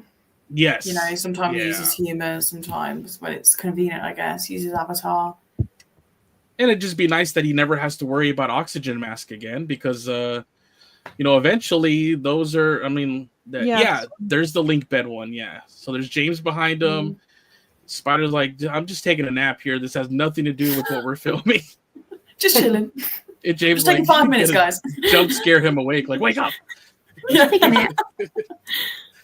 Oh, but I saw the other picture too with him looking into the tank, and this is his Avatar 3 version. What if it's really going to be part of the process of Avatar 3? Him getting an avatar and he's looking at his own growing avatar in the tank. Exactly, because those two images came out very early on, and we never saw them again. And we've never seen them in any behind the scenes again. Even everything we've seen now of Fire and Ash, we have never seen anything that hints at him with like a link bed or looking at a tank. Nothing. Yeah, I feel like this isn't spoken about enough. Like, this is the first time hearing of this, and I'm like, what? Why isn't no one talking about this? Yeah, well, probably because they're trying to save the surprise. And also the leaked pages that you were talking about. I just recently rewatched the behind the scenes of The Way of Water on Disney Plus, and now it's all blurred out. So they knew that they were, but that has to mean something, doesn't it? They knew they fucked up. Like, let's just go and edit that. Yeah, they got lucky because they came out with the movies, remember, digitally first, and then the physicals still took like 2 or 3 months to come out. They got lucky because if it was physical, everybody would have been able to dissect not just that, because if you watch more of that behind the scenes, there's even stuff on the walls that they blur out that was like they were already showing you the wind traders and stuff like that. Quaritch and fighting and stuff. Yes, I watched it and I'm like, dang it, because I thought I had it physically, so I popped it in and I was like, no, you're right, it was digitally. And on that first day, I remember I took some screenshots. I was the first one, I will say, to put out the screenshots of like when they teased you the other environments, like the volcano area, the ice or the snow with like that mountain that looked trippy. I did that like right before I went to work when they first dropped. But thankfully, that those are still in there. But yeah, that other stuff that people caught, it's all blurred out. Understandable. I mean, they blur out. Too late. Apparent reason. Yeah. All right. Should we move on? Yeah. Okay. So the next one is, I'll tell you what's happening first, and I'm going to show you 2 pictures that I hope you have them. I think you do. Okay. It is Neytiri fighting or drawing her bow at Varang, or Varang, if you want to say it like that. It's this picture, and then, there you go. It's also Varang after that. And this one is really cool because I only have this image of her now. But what she does is she kind of has a flamethrower. Yeah. Yes. Yes. Yeah. And we do see it as part of the because some people weren't sure because there's that one scene. It's a really close-up shot, and she's just kind of like waving it around. But people are like, "Is she manipulating fire?" But no, it's a flamethrower, or it's the one that we saw in like Avatar 2 when they burned up the village. Yes. So yeah, I guess this confirms it here, the behind the scenes. Yeah, this is the first time her seeing something like this. Like in her face, she's almost like, "This is sick." Yeah, she's like, exactly. "This is where it's at. Like, I'm never getting rid of this." She's like, "Perfect fire. I like fire. Here we go." Yeah. Oh man, but that's perfect. But yeah, like you said, the 2 images. So here's the Varang one you're talking about. Like interesting shape she's doing with the mouth right there, and then the Neytiri one right here, which we think this is already that bow that we were talking about, right? Mm-hmm. It looks too similar not to be. Yeah. I feel like if it was a different bow, I feel like it's taken like the significance away from the original bow. And you can also see it in the scene where she's walking with Jake and all the Ikran behind them. Mm-hmm. That's the same bow. That's Etukan's bow. Let me see. I think I have that one. This one. Yeah, there we go. That's much better. Oh man, they look so cool right here. Like action figures. The superhero one. I need that Hot Toys of Jake right there. And I like it because I had shared that in one of the behind the scenes. I know they released so many of them. I took a screenshot where they showed this concept art of Jake and what in what was called on their computer screen Metkayina warrior armor, something like that. And it had that look right there on his chest with like the reflective like what do you call them, like the little man, what do you call it, like Is shells, that not shells, but the like inside of a muscle shell? something like that. Yeah, where I was like, oh, I hope they do implement that in the next movie, and they kind of did. It doesn't look exact, but they did implement it here in his torso area there. So Yeah, it looks kind of adds more of his Metkayina elements in there. So I'm like, also oh, the handprint on Neytiri, like her top is like, okay, now place your hand here. Yeah, For it. it's like it's like the staple piece, and also she's wearing Natayam's armband, the thicker armband. Oh yeah, And she has new leggings. So she's new leggings. I loved the purple leggings though, but they've still got like the signature little holes in, so I'll let her off. Are we gonna see Taruk, guys, or do you think Taruk is saved for like a 4 and 5? I really want to see Taruk. We need to. Because, okay, if you think about we've talked about this so many times, and I've been such a nerd about this so many times, but if you think about the symbolism behind rising from the ashes, you think of a phoenix, right?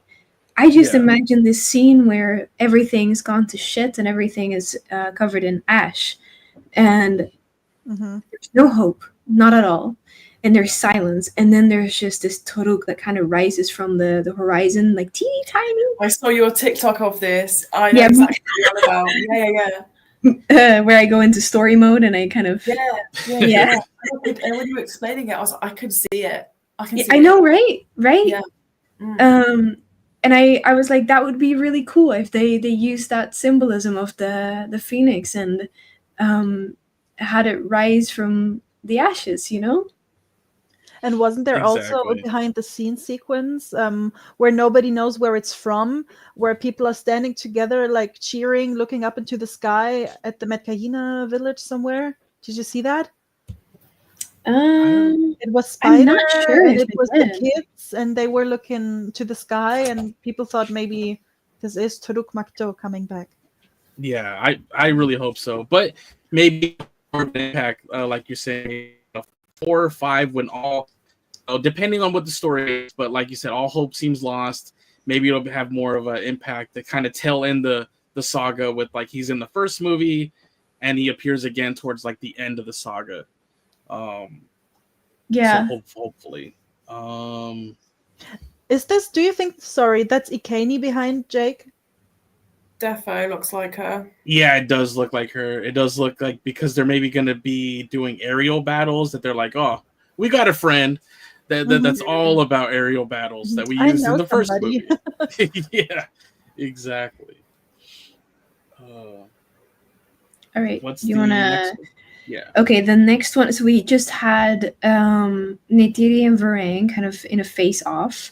Mm-hmm. Then the next shot is actually the one that they released as concept art, or not concept art. The first still of Avatar 3, which is this one. Okay. But that's still the same scene, I think. Mm-hmm. Yeah. You can kind of see the flux vortex behind her still. Mm-hmm. And then it cuts to a different scene, which is Kiri that's being held by her kuru, I think. I can't really tell very well. And it is that scene where it's the final shot, the final scene, where Varang says, your goddess has no dominion here. Yeah. Which is incredibly cool. And can you actually tell what's happening? Like, is she someone holding her kuru? What's that hand right there? It looks quite painful, so I think it is. Yeah. I think it's maybe one of her ash people. And then she's also, I don't know if you've got the picture of her, but she's also you can see Spider's dreads in her hands. Oh, with Farang, the next one? Yeah, so she's holding on to the Jerry? spiders there too. Let's see. I think that's where she delivers the actual line. Yes. Yeah. Which I think is this one. Yeah, that's Max this one. Gives you more of it. Yeah.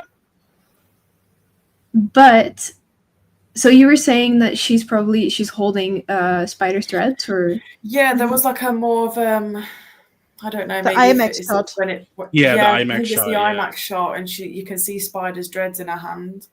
but who's this then? Well, I think she is talking to Kiri, but the way it was cut, people kind of thought she was holding Kiri, but it's not. She's holding Yeah. Spider, yet Yeah, she's someone looking at Kiri. Maybe she's Yeah. threatening her with Spider's life or something like that. Because Yeah. she cares a lot about him. And with that line saying your goddess has no dominion here, basically, I don't know if she knows her, or not, but she could be, we can infer her to say like you have no dominion here. So now here, there's nothing you can do. Because if Hold on there's a an area, You're glitching no. again. Could you repeat that? Yeah, can you hear me good now? Yes, Yeah. now it's fine. Okay. That basically her saying like your goddess has no dominion here could also infer to like Kiri doesn't have any dominion there if she's like you said like the vessel for Awa. So wherever there's either so I guess in the whole Ash Clan village area, she would have no powers, so to speak. So basically Yes. it's her kind of saying like there's nothing you can do here. You're powerless here. That's what that's what she wants. But Yeah. if Kiri is not something that siphons power, but she has it inside of her because she's an avatar, then maybe she does have power there, even when there's no nature around. Yeah. Maybe she is the power. God, she has gnarly earrings. That's awesome. I know, right? Yeah. And I still love her headdress. Like that's awesome. And the shaved head in the middle. Yep. And this Just her headdress, whole is it just design. like for special events? She's wearing this every single time we see her. All the time. Yeah, Yep. true. Kind of like a cult leader in a way. It Yeah, looks like a a- crown or something. Yeah. It's kind of it's funny because it looks like the little ball thing that they use on badminton. Oh, yeah. Yeah. It does look like that. It does, yeah. Or someone mentioned the kind of dinosaur that she resembles. Oh yeah, Oh, that's yeah. true. Oh man. Look at the scarification along her body. It's all the way on her Yeah, chest that's and crazy. waist. When I saw this image, I was like, the loincloth is pretty well, not much covered. Oh my God. But when Oh, I see the Not V, I love to see very little clothing. I don't know. I really love it. Yeah. Not in that way. Not. Yeah, no, No, I understand. I Of said course, that not in really that wrong. way. I said that really wrong. But when I play like Frontiers, and understandably they're a lot more covered, I feel like I'm not as part of like the Not V as I want to be. Yeah, Because it's more about how they relate to their environment, right? Like Exactly, yeah. they're very flexible like this. They're more whatever environment, even if it's ash. I get what you're saying, yeah. Also, another thing that I find incredibly cool is her hair or her kuru. I don't know if her kuru is inside of it, but it has spikes. She put teeth or like nails in it? little like some teeth or blades or something. Yeah. Nails, oh my maybe? God. I also think it's something sharp, Yeah. Yeah. Like imagine gonna be crazy. imagine being like a hit weapon. Ew, yeah. I That's was just kind of insane. like gutted, in the like the first ever concept art that we had of Orang, and she had like a collar of kurus.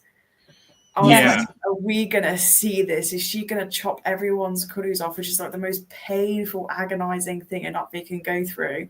Because I remember reading that that's what was originally going to happen to Sute, but then they scrapped it. Ooh. And I was like, wow. I was really excited to see this like collar of kurus, but everyone seems to still have their kurus attached. So maybe they scrapped it in the end. Maybe it's other people's kurus. Oh, yeah, maybe people that have betrayed her, and maybe she's, Look at this. This is crazy. Mm. Damn, I'm just trying to see what she's wearing and the fire. Oh my god. And also, did you catch that detail? I think I've seen it on Avatar Theory on his side. They're gonna dip the arrows into something they have on their Ikran, like they can dip it to enlighten it. That's pretty cool. Oh. And then creates those like smoke streaks that you see like very, very briefly in the trailer. I like that look. Yeah, so that aerial combat scene is just gonna be insane. And then with with the caravan having, I'm never gonna get rid of it back. I had to bring it back. You thought it Oh was my done. God. Yeah. We But thought no, I we think lived it down. I wonder. I think somebody said like there's like they do see kind of like weapons or like some mounted weaponry on the edges. So I'm like, all right, there you go, kind of like a ship, you know, Yeah, like a ship. like cannons. So they are going to be part of that scene, you know. So when you're watching, you think, oh, the caravan. Yeah, maybe like crossbows. I want, you know what? I want merch. I want merch with the Medusoid and then the text caravan. Caravan. I don't know why you guys think this is so funny. I really don't get it. I'm just laughing. My dad lives in a caravan, so I'm just thinking of my dad. Like, Oh no, I'm okay. I don't want to. guy. Let me just put a disclaimer. I grew up being in caravans. We have a camper van right now. I love them. I'm not laughing because I'm downplaying it at all. No. It's just that She when just I thought I was heard making that- it up. Yeah, when I heard that, I thought he was making it up, and I was imagining somehow Natfi in like tiny caravans, and I had this really funny, weird image of it. That's why I'm laughing, not because I'm talking down to it, because I love them. But I think it sounds funny because it's kind of like contradictory. Caravans are so small, and these things are so huge. Well, because I think caravan also means like a group. Yeah, that's what I thought of exactly. Oh, really? Like a group of Yeah, people caravan wandering means around. like Yeah. Like Oh, well, a I was caravan of unaware. This. Yeah, like you would say like if the circus travels together and like you would say, oh, that's the caravan of the circus. Oh, That's my why they bad. call Yeah, it that. caravan. Okay, I got it. Yeah, so I was imagining a tiny Just the caravan. caravan behind the vehicle. car. Yeah, That's funny. Oh man. my I bad. love this shot, by the way, with Bob. Me too. I was so Like, he's happy. finally back. Jake. But it's not only like us that are enjoying it. I commented on this on the Empire post on Instagram. Oh my God, and I was yeah. like, oh my God, Jake is reunited with Bob. It's got like 900 likes. Everyone's like, yes, Bob's back. Bob's back. Yeah. Let's see. Oh, Avatar guy is in the chat, by the way. Hi. Oh, hey, Avatar guy. Thanks for stopping by. Let's see. Yeah, he just agrees with Britannia that, and with us, that he thinks her Varang's ponytail is braided with like blades and stuff in them. Yeah. I definitely think they travelled back to the forest with the Wind Traders, because he's wearing the cape thing that he wore in A2 when he was travelling to the Metkayina. Yeah. Exactly. Also, the background you can There's see definitely like some the sort of like mountains travel and stuff. gear, to protect him from the wind. Still holding his gun though. He's still our Jakey is paranoid. Bless him. Oh yeah, they mentioned that in the Empire cover story, how he kind of like, now we're gonna see a more go back to just being, you know, just like war and warfare, where we saw more like a peaceful version of him in 2, but now especially with the loss of his son, he's gonna tap into that. Neytiri's gonna tap into something else, gonna force them to kind of split. Hopefully, just you know, just temporarily. Oh yeah! Oh my goodness! Yeah, it kind of seems like they're going their own separate paths. But hopefully, this image right here kind of means that by the end, you know, come together and just work as one again in the final battle. So yes. But I wonder if this was his peace version, Avatar 2. How is going to be his war version? Yeah. Yeah, this is what Avatar guy is saying in the chat as well. It's interesting how he has the gun out. When they were running away, it was very much not war now. Now it's, he says, it's guns out time. So it's like a contrast between, like he looks very determined. You know, they're not traveling peacefully, it seems. Yeah. He's prepared for what's to come. Jake's entire demeanor in this trailer feels much more like his Avatar 1 Jake. Yes. Than what we were kind of seeing for most of Avatar 2, which completely agree with. Yeah. Yeah. And what's the next thing on your? That was all the slides that we had for the trailer, because that was the last line that we heard. Your goddess has no dominion here. But we had another little section that we wanted to do, right, girls? We wanted to kind of shout out some some of the artists here. I don't know if you were able to download that slide. I believe I was. Let me see here. But it's two of them. It is one slide that if you have it, I would love to start with that. It's of the collaboration by this one, Marina and Romina, which I think is absolutely incredible. Yes. Thank I you. love this so much because you know what? It says a lot about their characters. Yep. Yes. And I love the style of it. I love everything. I love how both of your styles match so well. So I really wanted to show this.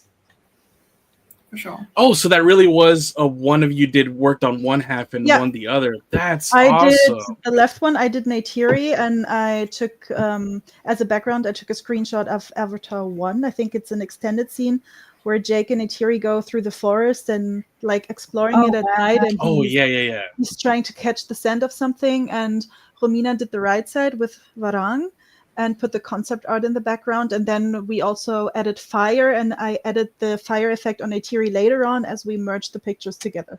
That's beautiful. That's awesome. So smart. Wow.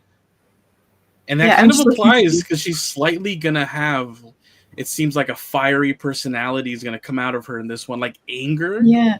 Like, seems like she's going to be very angry. Jake even kind of comments on it. Like, you're just living in hate. You know what I mean? Yeah. And I guess that's how just people process. They like how grief. James Cameron was saying grief differently, and you're going to see the different ways and stages that people kind of like process grief. Yeah. Yeah, you could also take this like very metaphorically as well. Like the fire almost is creeping up on her, like behind her, but she's still facing away. You know, you could take definitely. And I think these characters have so much more in common than people would think, because they've both lost and they're both dealing with it in different ways. And maybe not so different after all, like you said. Like maybe there is some fire creeping up on her, you know? Exactly. Yeah, true. And Varang can help her probably see the error in her ways of how she's dealing with it. And she'll be like, you know what? You're the example of what I could become. Yeah. If I go down this path of grief. Because honestly, if you allow me, I think it's let me see if I have it. This one here, which I think is the one used here in the art for the fire one. Yeah, exactly. I'm now more wondering than ever, is this Neytiri showing up to the Ash clan? You know what I mean? And maybe she kind of like her anger and her hate that he talks about kind of leads her to them, maybe. But then remember, because there's also that Jon Landau had shared, rest in peace, had shared that image on like a little camera. And it was her looking like painted like an Ash clan. Yes, like it's even in the trailer as well. Yeah, she's in the black and the red, and it's almost like she's been rained on, like she's been traveling or something. Yeah. So she might join it for a little bit, but then kind of like that, like, you know, she'll see the error of her ways towards the latter. Yeah, it's just like what Zoe Saldana says. She says Neytiri will meet her match in Varang. Yeah. Quote. There you go. Let me go back. Oh, beautiful. I love that. Yeah. So that's why I love this painting, because I think it's so much more than just an art piece. I think it's going to say a lot about the movie itself. Yeah, so definitely go to Instagram, guys, and, you know, follow both of these accounts because they're always posting amazing stuff like this. So it's awesome. Absolutely, yeah. And then for the next slide, we had... there's 3 images, but it's 2 different artists. I just featured 2 images of the same artist because I thought they were really cool. And Marina, you found these, right? Yeah, the 2, like the middle one and the right one. Yes, and then Sophie, I think you found the left one? Yeah, to the left. I think it's, what is it? Starling, is it? Starling? Yeah, it should be on the top left. Yeah. Covered a little bit for us, but yeah, they do some very, very lovely metaphorical digital art pieces, and I'm really they posted this not even that long ago, and I really, really love it. I love it too because I love the detail of the tattoo on the hand. Do we have that slide, Jerry, of the hand in the fire? I don't think I do, sadly. Okay, Sorry that's about not that. a problem at all. No, that's fine. So if anyone's watched the trailer and you saw the scene with the hand, she's actually able to, just like in this picture, pick up a few flames and keep them on her fingers. And that's what we were just talking about earlier as well. That is that red paint somehow fire resistant? Is that why, or fire, like it can maintain a flame on it and burn without burning skin? And I thought that was really cool that was featured in this as well. And then the blood on her face, it's very, very gory, very cool. Yeah, and the almost like the not full smile. It's very like unhinged. Describe Yes. it. Yeah, it's like she's literally evil here. Yeah. Yeah. And then go ahead. Oh no, go ahead. Okay. Then I love the other two as well because it's a style that I haven't really seen for Avatar, to be very honest. And I think it matches the third film so well because it's really eerie. Like the middle one seems very ghostly almost. I don't know. I love it. It's really cool. Yeah, I like how crazy it is. Yeah. Like a charcoal also like drawing. spiky is Kuru. It's like he's almost got like black veins going through him. Could be metaphorical that the evil has just taken over him. Yeah. Yeah, and someone really said in the comments as well that the Ikran looks almost like a viper wolf in the face. Oh wow! Oh yeah, I like that a lot. Yeah, a viper wolf times Ikran, and this is what you get. Evil cupcake. Evil cupcake. Yeah, literally. Oh man, but yeah, I love that we see him go, and they said this very early on, even before we got Avatar 2. Stephen Lang had mentioned how progressively through the saga he's going to go more and more native, and we're already seeing that as we saw with this shot right here where it's like not only is he now just like a permanent Na'vi, which the original version of him never and just detested and never would have wanted to be, but this version of him, because it doesn't I forget, does he retain all the memories, or did this one kind of start from scratch? Did they upload all the memories? Well, okay, they have memories up until the backup point. Okay, so, yes. Okay. Yeah, he doesn't before the battle. Yeah, he doesn't. He doesn't remember the battle either. Yeah. No. Yes, correct. Yeah, I was just about to say that too. But we're seeing that progression here in the third movie with now him adopting like the Ash Clan, the paint and everything. And I just wonder, I'm gonna, love to see how his story keeps progressing. Like, does he kind of become for them what Jake was for like the Metkayina in the first movie? Does he eventually going to get with Varang? Like, what's going on there? The new leader. Thing is that I have a really interesting theory. And I think that that's something that hasn't been touched in the life, I think. And it's that the Ash Clan are going to be partnering up with the humans. Oh, yeah. So that is something that we're going to be... we have to be watchful. I think they will, because we see Quaritch arrive at the Ash Clan's burnt home tree. And one of the things I wonder about that is how long they've been working together, because had they already had weapons before Quaritch arrived, or is that the start of an entirely new alliance? And we see a lot of the trailer touch on that, where we see these huge RDA vehicles land in front of Varang, and we see the other way around as well, where Varang and her creature land in this industrial area, and they're all working together. I just wonder whether that's a new thing, or whether that's here you go. Because look, go ahead. You can explain this. Yeah, because I was gonna say with this art here, we had that same question where we're like, I don't think Quaritch traveled here with all these different weapons. This art kind of makes it seem like they already had weapons, like they maybe got them from maybe going back to the bases from the first movie and kind of just recovering some weapons from there, and just bringing them over here. Because we don't have it here, but there's the cover to the Empire magazine. you even pointed it out to me. If you look closely at some of the Ash Clan, some of them are avatars. They have like the 5 fingers, right? Oh yeah, one of them. So definitely maybe does. it's something because obviously they were from the RDA. Maybe they are the ones that first introduced the weapons, since she does seem to harbor some Interesting. avatars. Yeah, that could be definitely. I do know in Joe Dylan Cole's concept art of Varang and the Ash People. From the Empire magazine.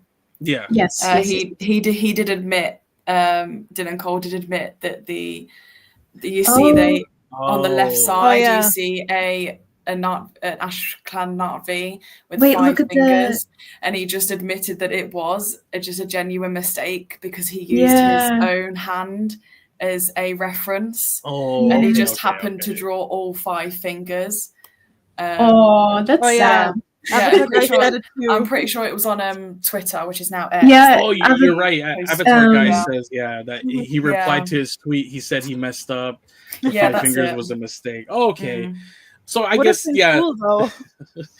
it would have been cool though. Like, it's such a crazy different storyline just added in there if that was the case.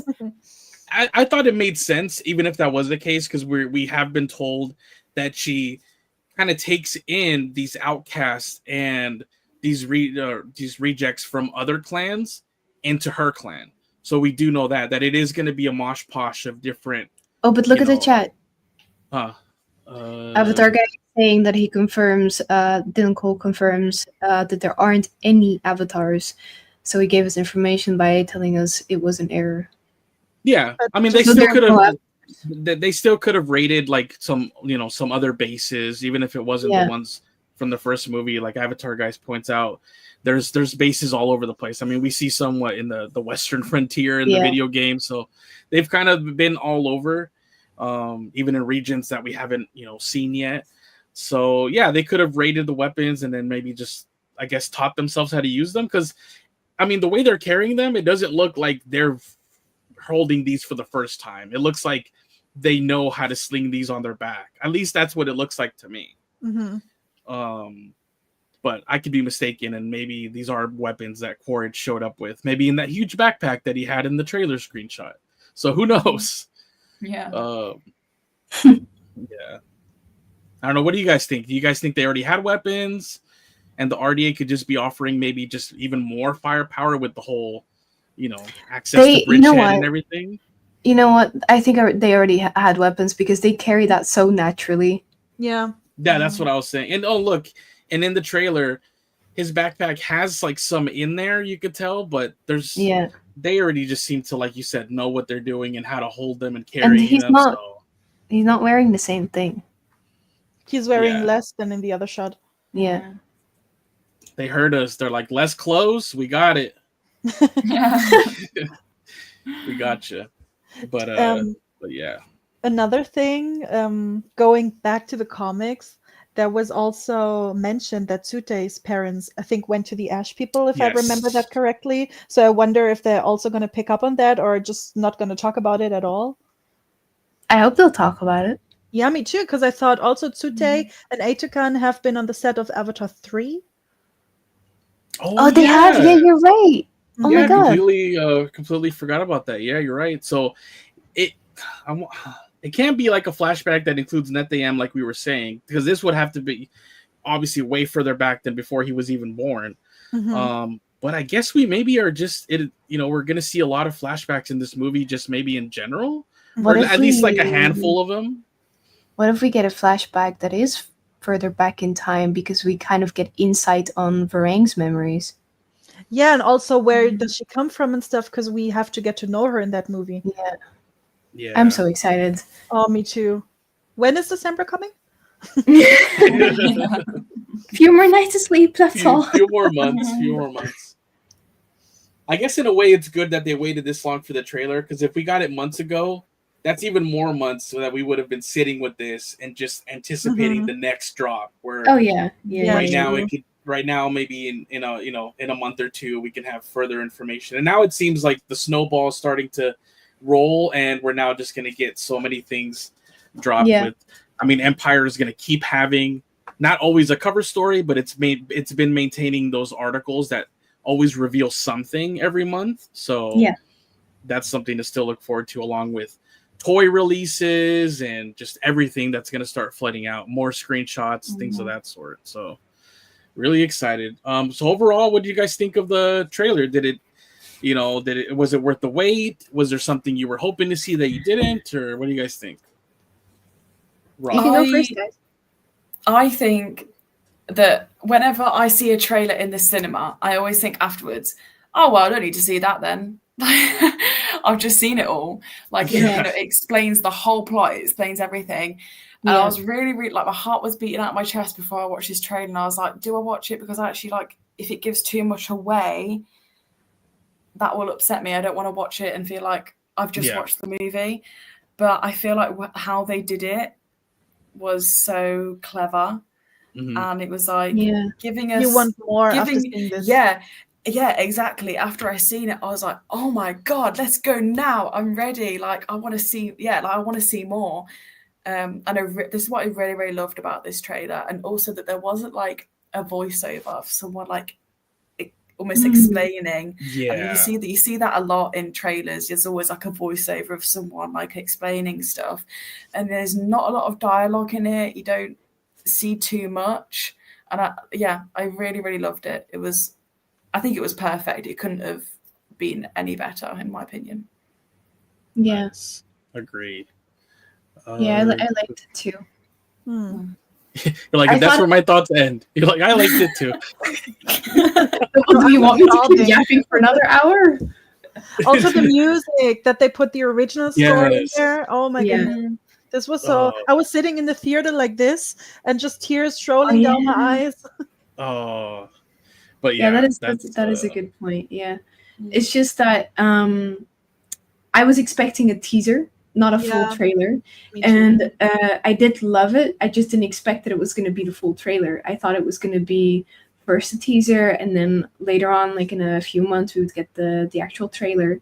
And then we kind of got a lot of information in one go. And I, again, was a little bit overwhelmed. But I don't know, I loved it. I loved the details in it. I loved that there wasn't a lot of dialogue in it. We could just observe, because that's one of the other things about the Avatar movies, is that it's such a feast for the eyes. Yes. And I love that they always deliver with that, and they never lose that quality. So for me, when I saw the creatures that we see around us here, the Medusoids and the wind rays, I was like, wow, we really get a feeling of how giant they are now, and how, they feel colossal almost. So I love that the most. I think for me, Avatar always comes back to the visual experience. I just it takes me in like completely. Exactly, that's a great point. World. Yeah. What about you, Marina? Oh yeah, I guess you already said it was very emotional for you, and with the music especially. Yeah, but I really loved it also because I think, as also mentioned in the chat, it was a mixture of like destruction of home tree, shutting down Grace's lab, and also the song chord, and it kind of built up throughout the trailer and just peak in the end, and I was so done.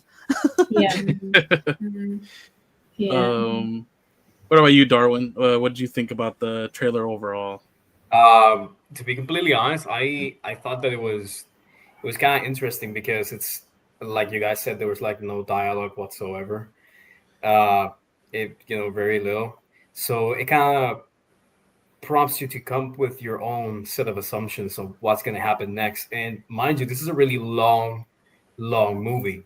So this is basically just a little bite of the entire cookie. Yeah. So they're not going to disclose everything. So for me, it was like a really good vision into the future of and the potential of the movie, but it keeps me wonder,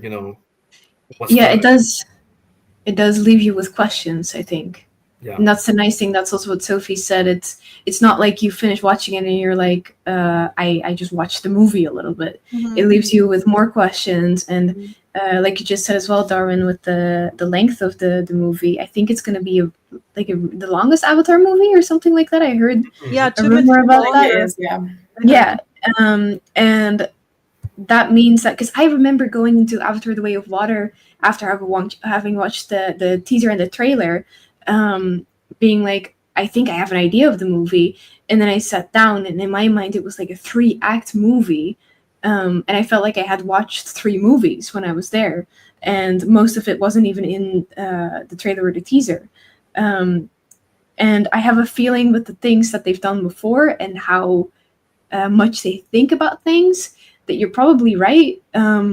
We've seen like a little bit of it, a glimpse, and even the little thing of, or not little thing, but the thing of a spider being able to breathe without a mask. If they're already giving that away, I'm expecting so much more after that. But that's the expectation. I'm very curious if they're going to fulfill it or if their marketing was genuinely different this year. I think that we just got a slice of a big ass pizza. Yeah. Like an appetizer. Yeah. This is just your olives. Yeah. The olives there you go. Yeah. The toppings. Yeah. I loved it. Like you said, it was like you said, Robin, it was like a full trailer, but I still think it was a teaser, even though they called it like full trailer. I just thought of it as like a longer teaser. Because pretty much everybody's like, well, it was like 2 minutes, so it's not really a teaser. I think it still was, because what you expect from The only thing I wonder is they called it official trailer on the Avatar YouTube channel. Mm-hmm. Yeah, not teaser. It's meant like what I take it as. I take it as like it was still, because the very little dialogue. Because when you think of like the official trailers, that's where they start implementing like the characters are talking a lot more. They're kind of telling you what the plot is. Whereas this one, you were kind of like you said, forced to kind of do the work. And visually, they're telling you a lot visually, just not like, with audio. Like they're not telling you. It was giving teaser. It was giving teaser than trailer. Yes, exactly. Like it was just a longer teaser. It was like a hybrid. If we want to go back to the hybrid thing of like, they took so long to come out with it that it was like, it was still a teaser in a way, but it was at the point where like the full trailer would have come out. So it was just like a longer, to me, I just considered it like a longer teaser where they give you more to chew on, but not really spell everything out for you. So we can still anticipate like the next trailer. And after that one, I would be done because I don't want to keep, seeing more and more. But I think, sorry. Oh no, go ahead. Garrett Warren was also posting the trailer to his story, and he called it the first trailer. Yes, there you go. That's what that's the word that was floated around. So we can expect a lot more. Mm-hmm. Yes. So there you go. It wasn't full, because full is what they usually use, or official, things like that. But yeah, you're right. They called it the first trailer. So it was like a new wording for it, because I think it was kind of meant to be like a hybrid, like a teaser, but just a lot longer than the 1 minute 30 seconds that we got the first time around. Avatar guy says the next trailer is 5 minutes long. Is that legit, or is it just no? He's just messing around. Like the first trailer of Avatar 1, it was too long. Like, I don't know. This was a never-ending trailer. Yeah, like 5 minutes is quite a chunk of time. Like, he's joking. Yeah. I read that. I was like, what? I just think Avatar guy is coming with news. They just followed up on the continuity. My source is Avatar guys. Yeah. Do not use me as a source. My sources, trust me, bro. Avatar Films gonna post that. Yeah. Shots fired, bro. Good job. Hit him with those flaming arrows. But anyways, I thought it was good, really great. Where, like you said, it was more of a visual treat. Yet for us fans, because casuals, they didn't need another trailer because they're like, I'm kind of lost a little bit. I would see it from a casual that are like, we're ready. Even for us, still have so many questions. Gary, you're lagging so bad. You sound like you're in the Matrix. No.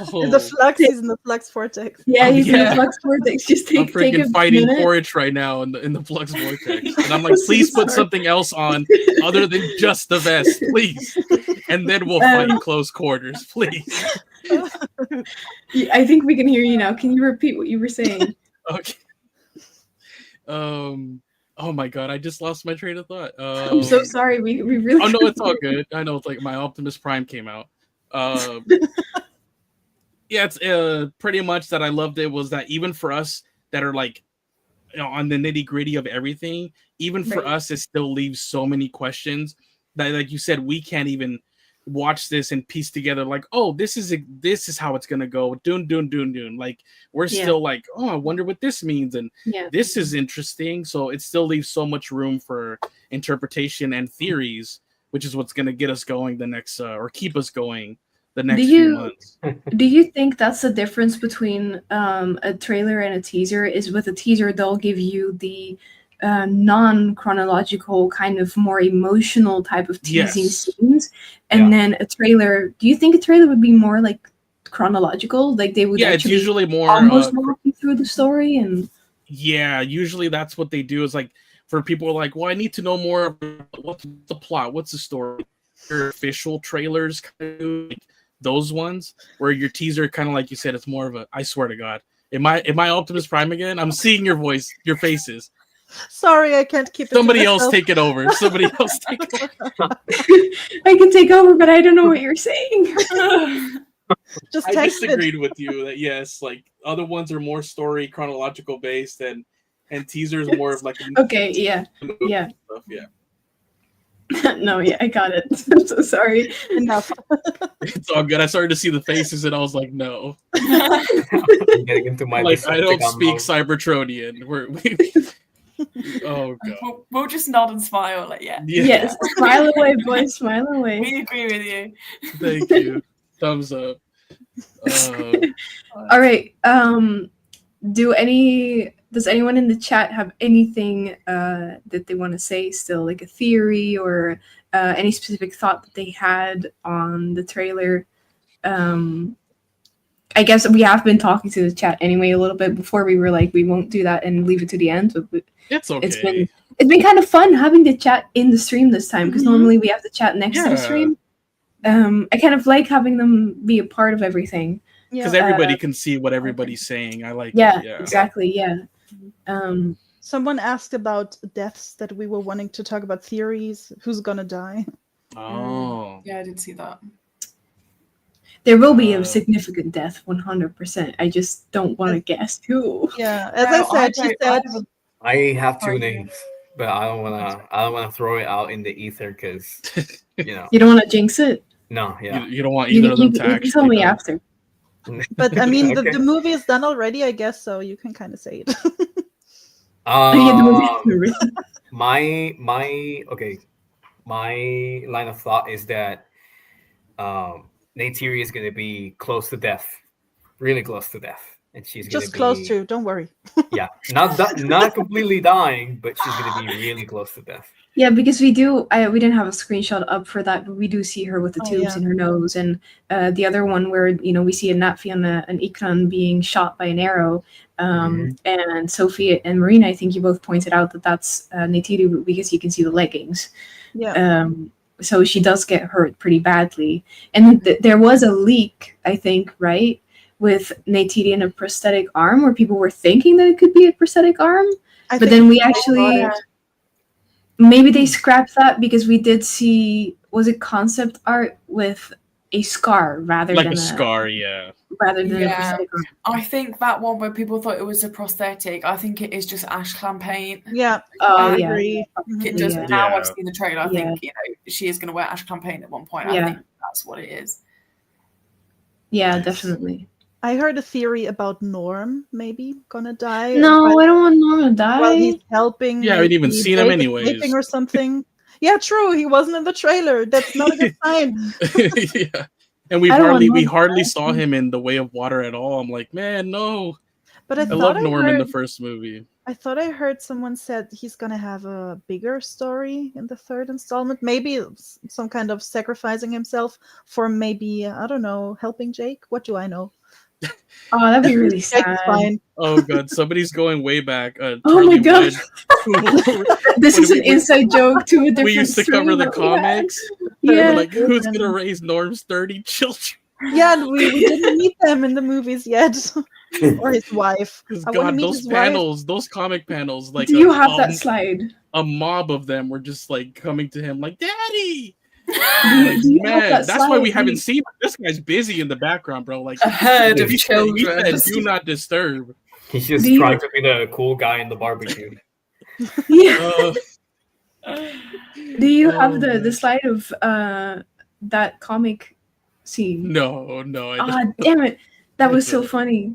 Oh my god. I have the Okay. comics, but I don't know which one it is. Yeah, I can't it was remember like either. the high ground or something, or I Yeah. don't remember. Yeah, but but oh, man, crazy. But yeah, so hopefully he plays a larger role because it'd be nice to see him again. Yeah. But I mean, we already thought his avatar body was gone because of the events of the first movie. You know, when it got shot. mm, And in the comics, we discover he was able to save the body, but hopefully now it's like, no, now you're fully Well, gonna die. I hope not. Weren't they gonna kill him off, and then they did not? no, maybe they Mm. thought no. James Cameron was like, no, I have to bring him back like everyone else. Yeah, so I mean, I guess it's okay. We could always have flashback scenes since we're gonna see Sute and Mhm. Etukan. So I guess we'll see how it pans out. Yeah. Mine was somebody that, because it was already like a family member the last time, that this time it would be another important character, but maybe somebody in the Metkayina. Maybe not another family member right away, or like really important, but maybe somebody like a Ronal or a Tonowari, something like that, where it's a big deal, but it's not like solely family big deal. But that's just my guess. What if it has something to do with Ronal's baby?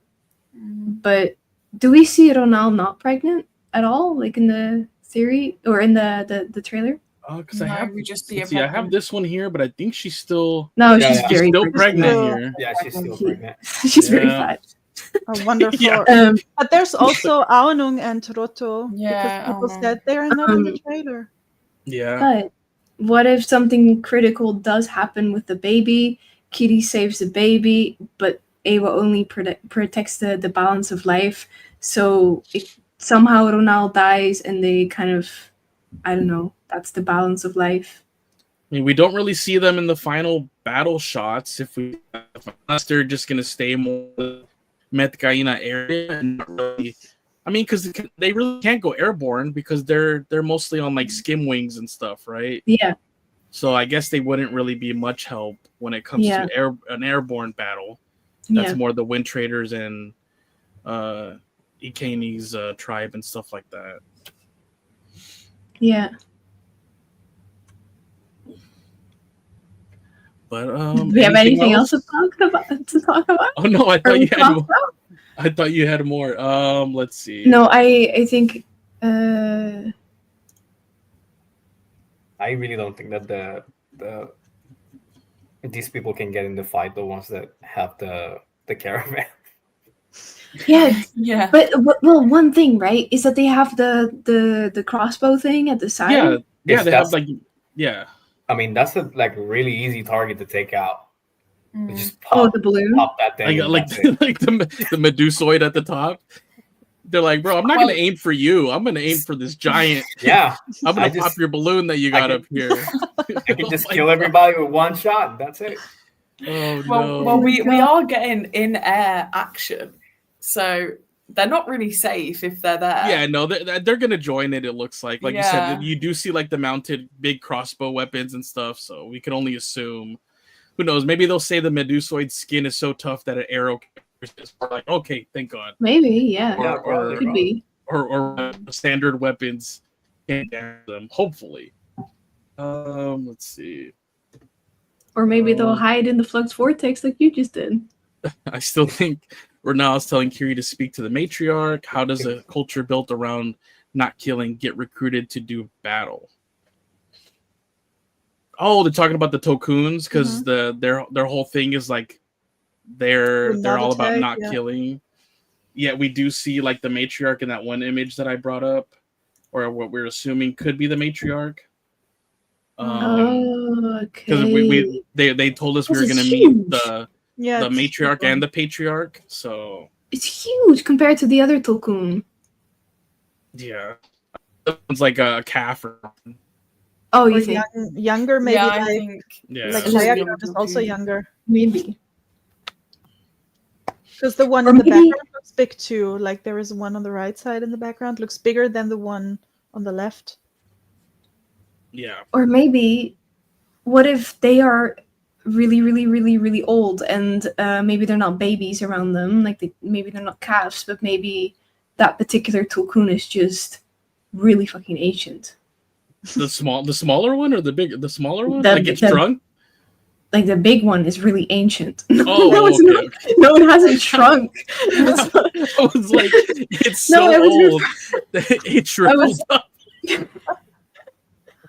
Oh my god. No, it didn't. It's not a raisin. Oh my god. I was gonna say that. Oh god. No, I was talking about the fact that the matriarch seems to be very Yeah. old or Yeah. big, and I was wondering if the Amrita that they have also increases their lifetime.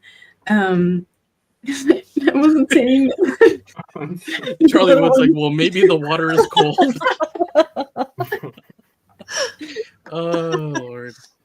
You're right. I keep bringing up I don't even know how to say it. The Amorite. Amrita? The Amorite? Amrita? What, Amrita? however you- Amrita, maybe? I don't know. Amrita. Well, however you say it. I love that nobody touches on that. Yet we always talked about it in streams. Like there's the line where it's like, doesn't it give humans immortality, or is it like a longer life, or is it immortality? Like It stops aging. it stops That's it. aging. That's what it is. So literally you won't, and if you don't keep aging, your body won't wither So- away because Very So- expensive orange juice. Very expensive orange juice indeed. so I'm like, that's a huge deal. Like you can literally at that point live for, as a human, hundreds and hundreds of years probably. And I love But- that nobody really touches on it. Is there like an ancient human or an ancient Natfi maybe somewhere then? Like is Varang? No, Varang is probably not. I don't know why, but my intuition is saying that she's not ancient. She might be old, No.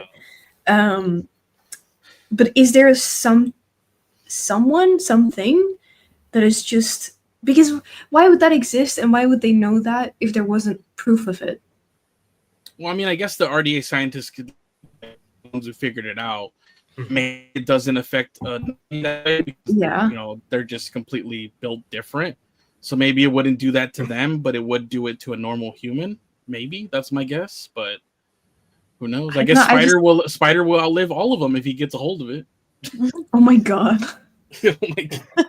He's like, I was But the it's butt just- of the joke for for the whole saga. Not anymore. Fuck everybody. No, what I'm wondering is because with unobtainium they don't forget about it, but it doesn't serve a purpose anymore. And with Amrita, I just hope that wasn't a substance that they created just for an angry human plot. Like I hope that they maybe include it somehow again, because it's cool. And it's really Yeah, and it'd significant. be interesting. It'd be interesting to see, like you said, an example of like, okay, well, are we ever going to see a human that consumes it and like lasts generations and generations later? You know, than they should have. I guess we'll see. We'll find out. Find out. What was I going to say? Because people were mentioning Kiri sacrificing herself, but if anything, I think that's like the last movie, like 5. Hmm. Yeah, that we I think talked so too. about, with the park being a giant spoiler that Earth is going to get saved, even though the whole thing of the second movie is like, we're here doing this because Earth is dying. Yet the whole park is like, oh, we're generations after the movie and Earth is fine. Now you're traveling here for fun and to help us out restore all the damage that was done. So That's like the biggest spoiler. That, by the way, Jerry, that could be a really good video, calling it the biggest spoiler of Avatar.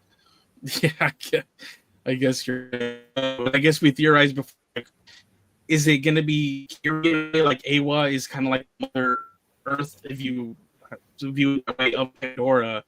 Could Kiri go back and basically restore Mother Earth of Earth? You know, like Yeah, because she's that- Atupirina, she's a seed, you know? yeah, exactly. And I'm such a nerd, oh my god. Awa has seen Earth through grace, and through grace she sent Kiri. Yeah. Because there's a scene where Jake asks Awa, saying like, look into Grace's memories. If you see the world that we come from, then help us. Like their mother is dead or something. Like I can't remember what he said exactly, but so she's always been like a Pandoran Jesus, like a Messiah figure.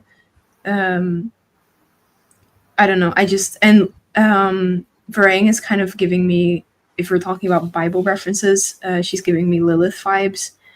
And the paradise and Garden of Eden, all that type of stuff. So I think there's a lot of similarities with that.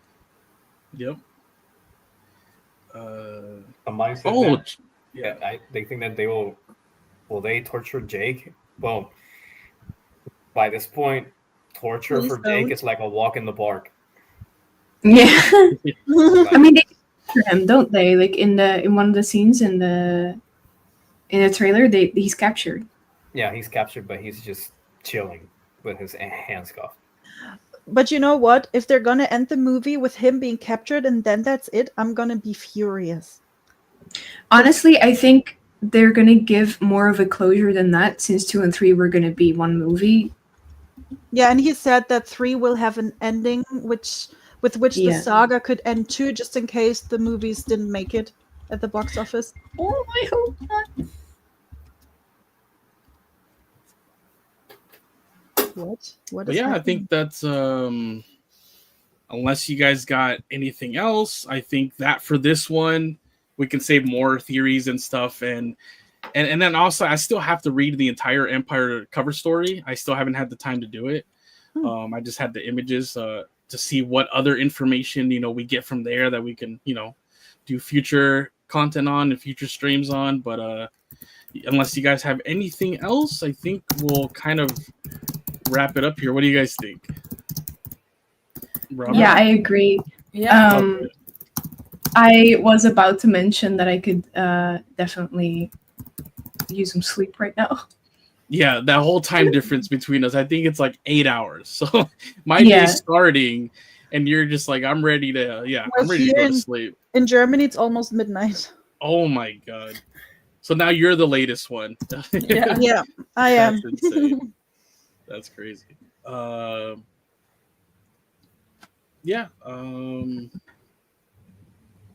Anybody have anything? For me, that's kind of it. I think I would love to. We covered a lot there, yeah.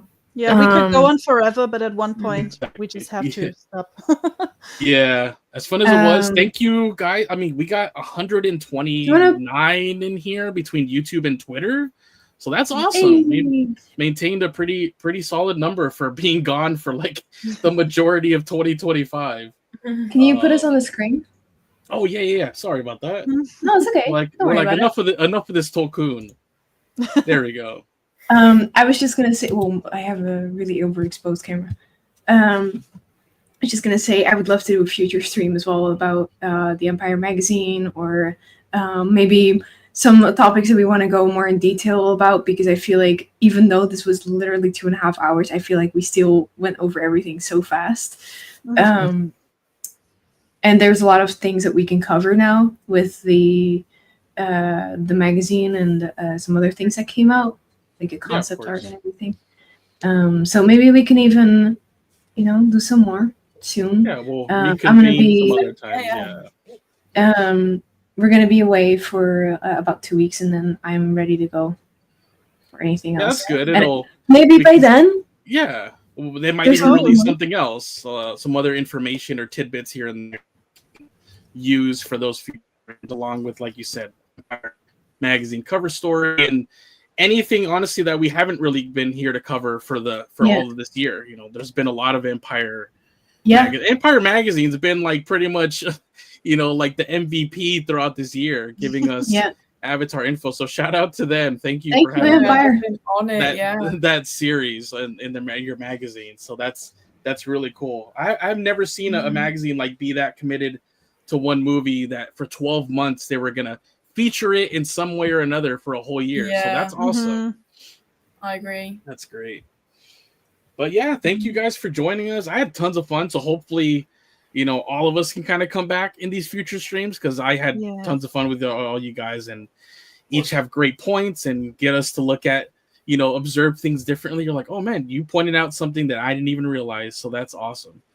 No, I really appreciated the invite. I've never done something like this before. It's my first time, but I really enjoyed it, and hopefully we have more to come. You are welcome anytime. Yeah, thank you. And if you ever have any ideas and you're like, the both of you, if you have any ideas and you're like, I want to say it on a live, then just send me text and we can all, gather around and discuss some Avatar.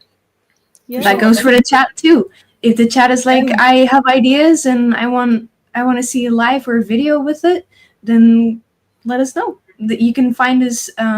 We'll go through everybody's designated Avatar stuff, but you can find the stream. I want to say podcast. I don't know if it would really be a podcast, but the Hangout. We're Pandoran Hangout pretty much everywhere. We have an Instagram account now as well. So just look us up and then stay tuned for any future streams. We have a comment on the screen. Oh yeah, I was gonna mention they had a great point in just like a couple months. I think where the new comic is gonna start, so we can cover that. Like, remember how we used to do where like the new issue drop, we read it live on air, we kind of break it down live with everybody. So that'd be kind of fun to do with you guys. That'd be fun. Yeah, we should do that. That to look forward to as well. Which I think they said it's gonna be that 1 year gap that they had at the beginning of the Way of Water. So it could be some good info in there. Yeah, so, I'd definitely be up for that. Definitely.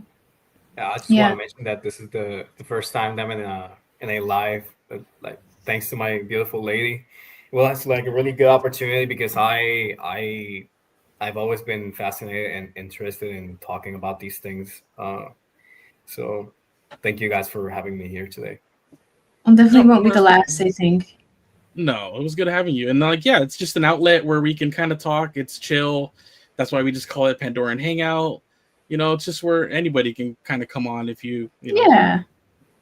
All you have to do is just literally just be an Avatar fan, and that's it. That's the only prerequisite. Yeah. Yeah. Definitely. But all right. Absolutely. Yeah. Thank you so much. Yeah, it kind of flew by 2.5 hours, and so thank you to. For if anyone wants to find anyone, are we gonna put ads like the social media channels in the description? So we can it'll be in the description. If we post videos or the live, you can find everyone or the replay. Yeah, and I'll put it in the pinned comments as well on the replay. Yeah, okay. So that I'll link to the socials of. Okay, that's perfect. But so definitely go follow them, and then if they join us in future streams, then you'll get to enjoy them again. So hopefully we have an interesting few months ahead of us leading up to the movie. So it should be a ton of fun. And we're basically back, guys. After we're back. Yeah, regrouped. And we're back. The whole fandom is like people. Yeah, literally. We've defrosted and now we're ready. Yeah. We really are. All right. Well, thank you guys. Between YouTube and Twitter, there's like over 120 of you guys. Thank you so much for tuning in. And have a great rest of your day or wherever you are, morning, night. Enjoy. And thank you guys. See you later. Thank you. Bye-bye. Bye. Bye.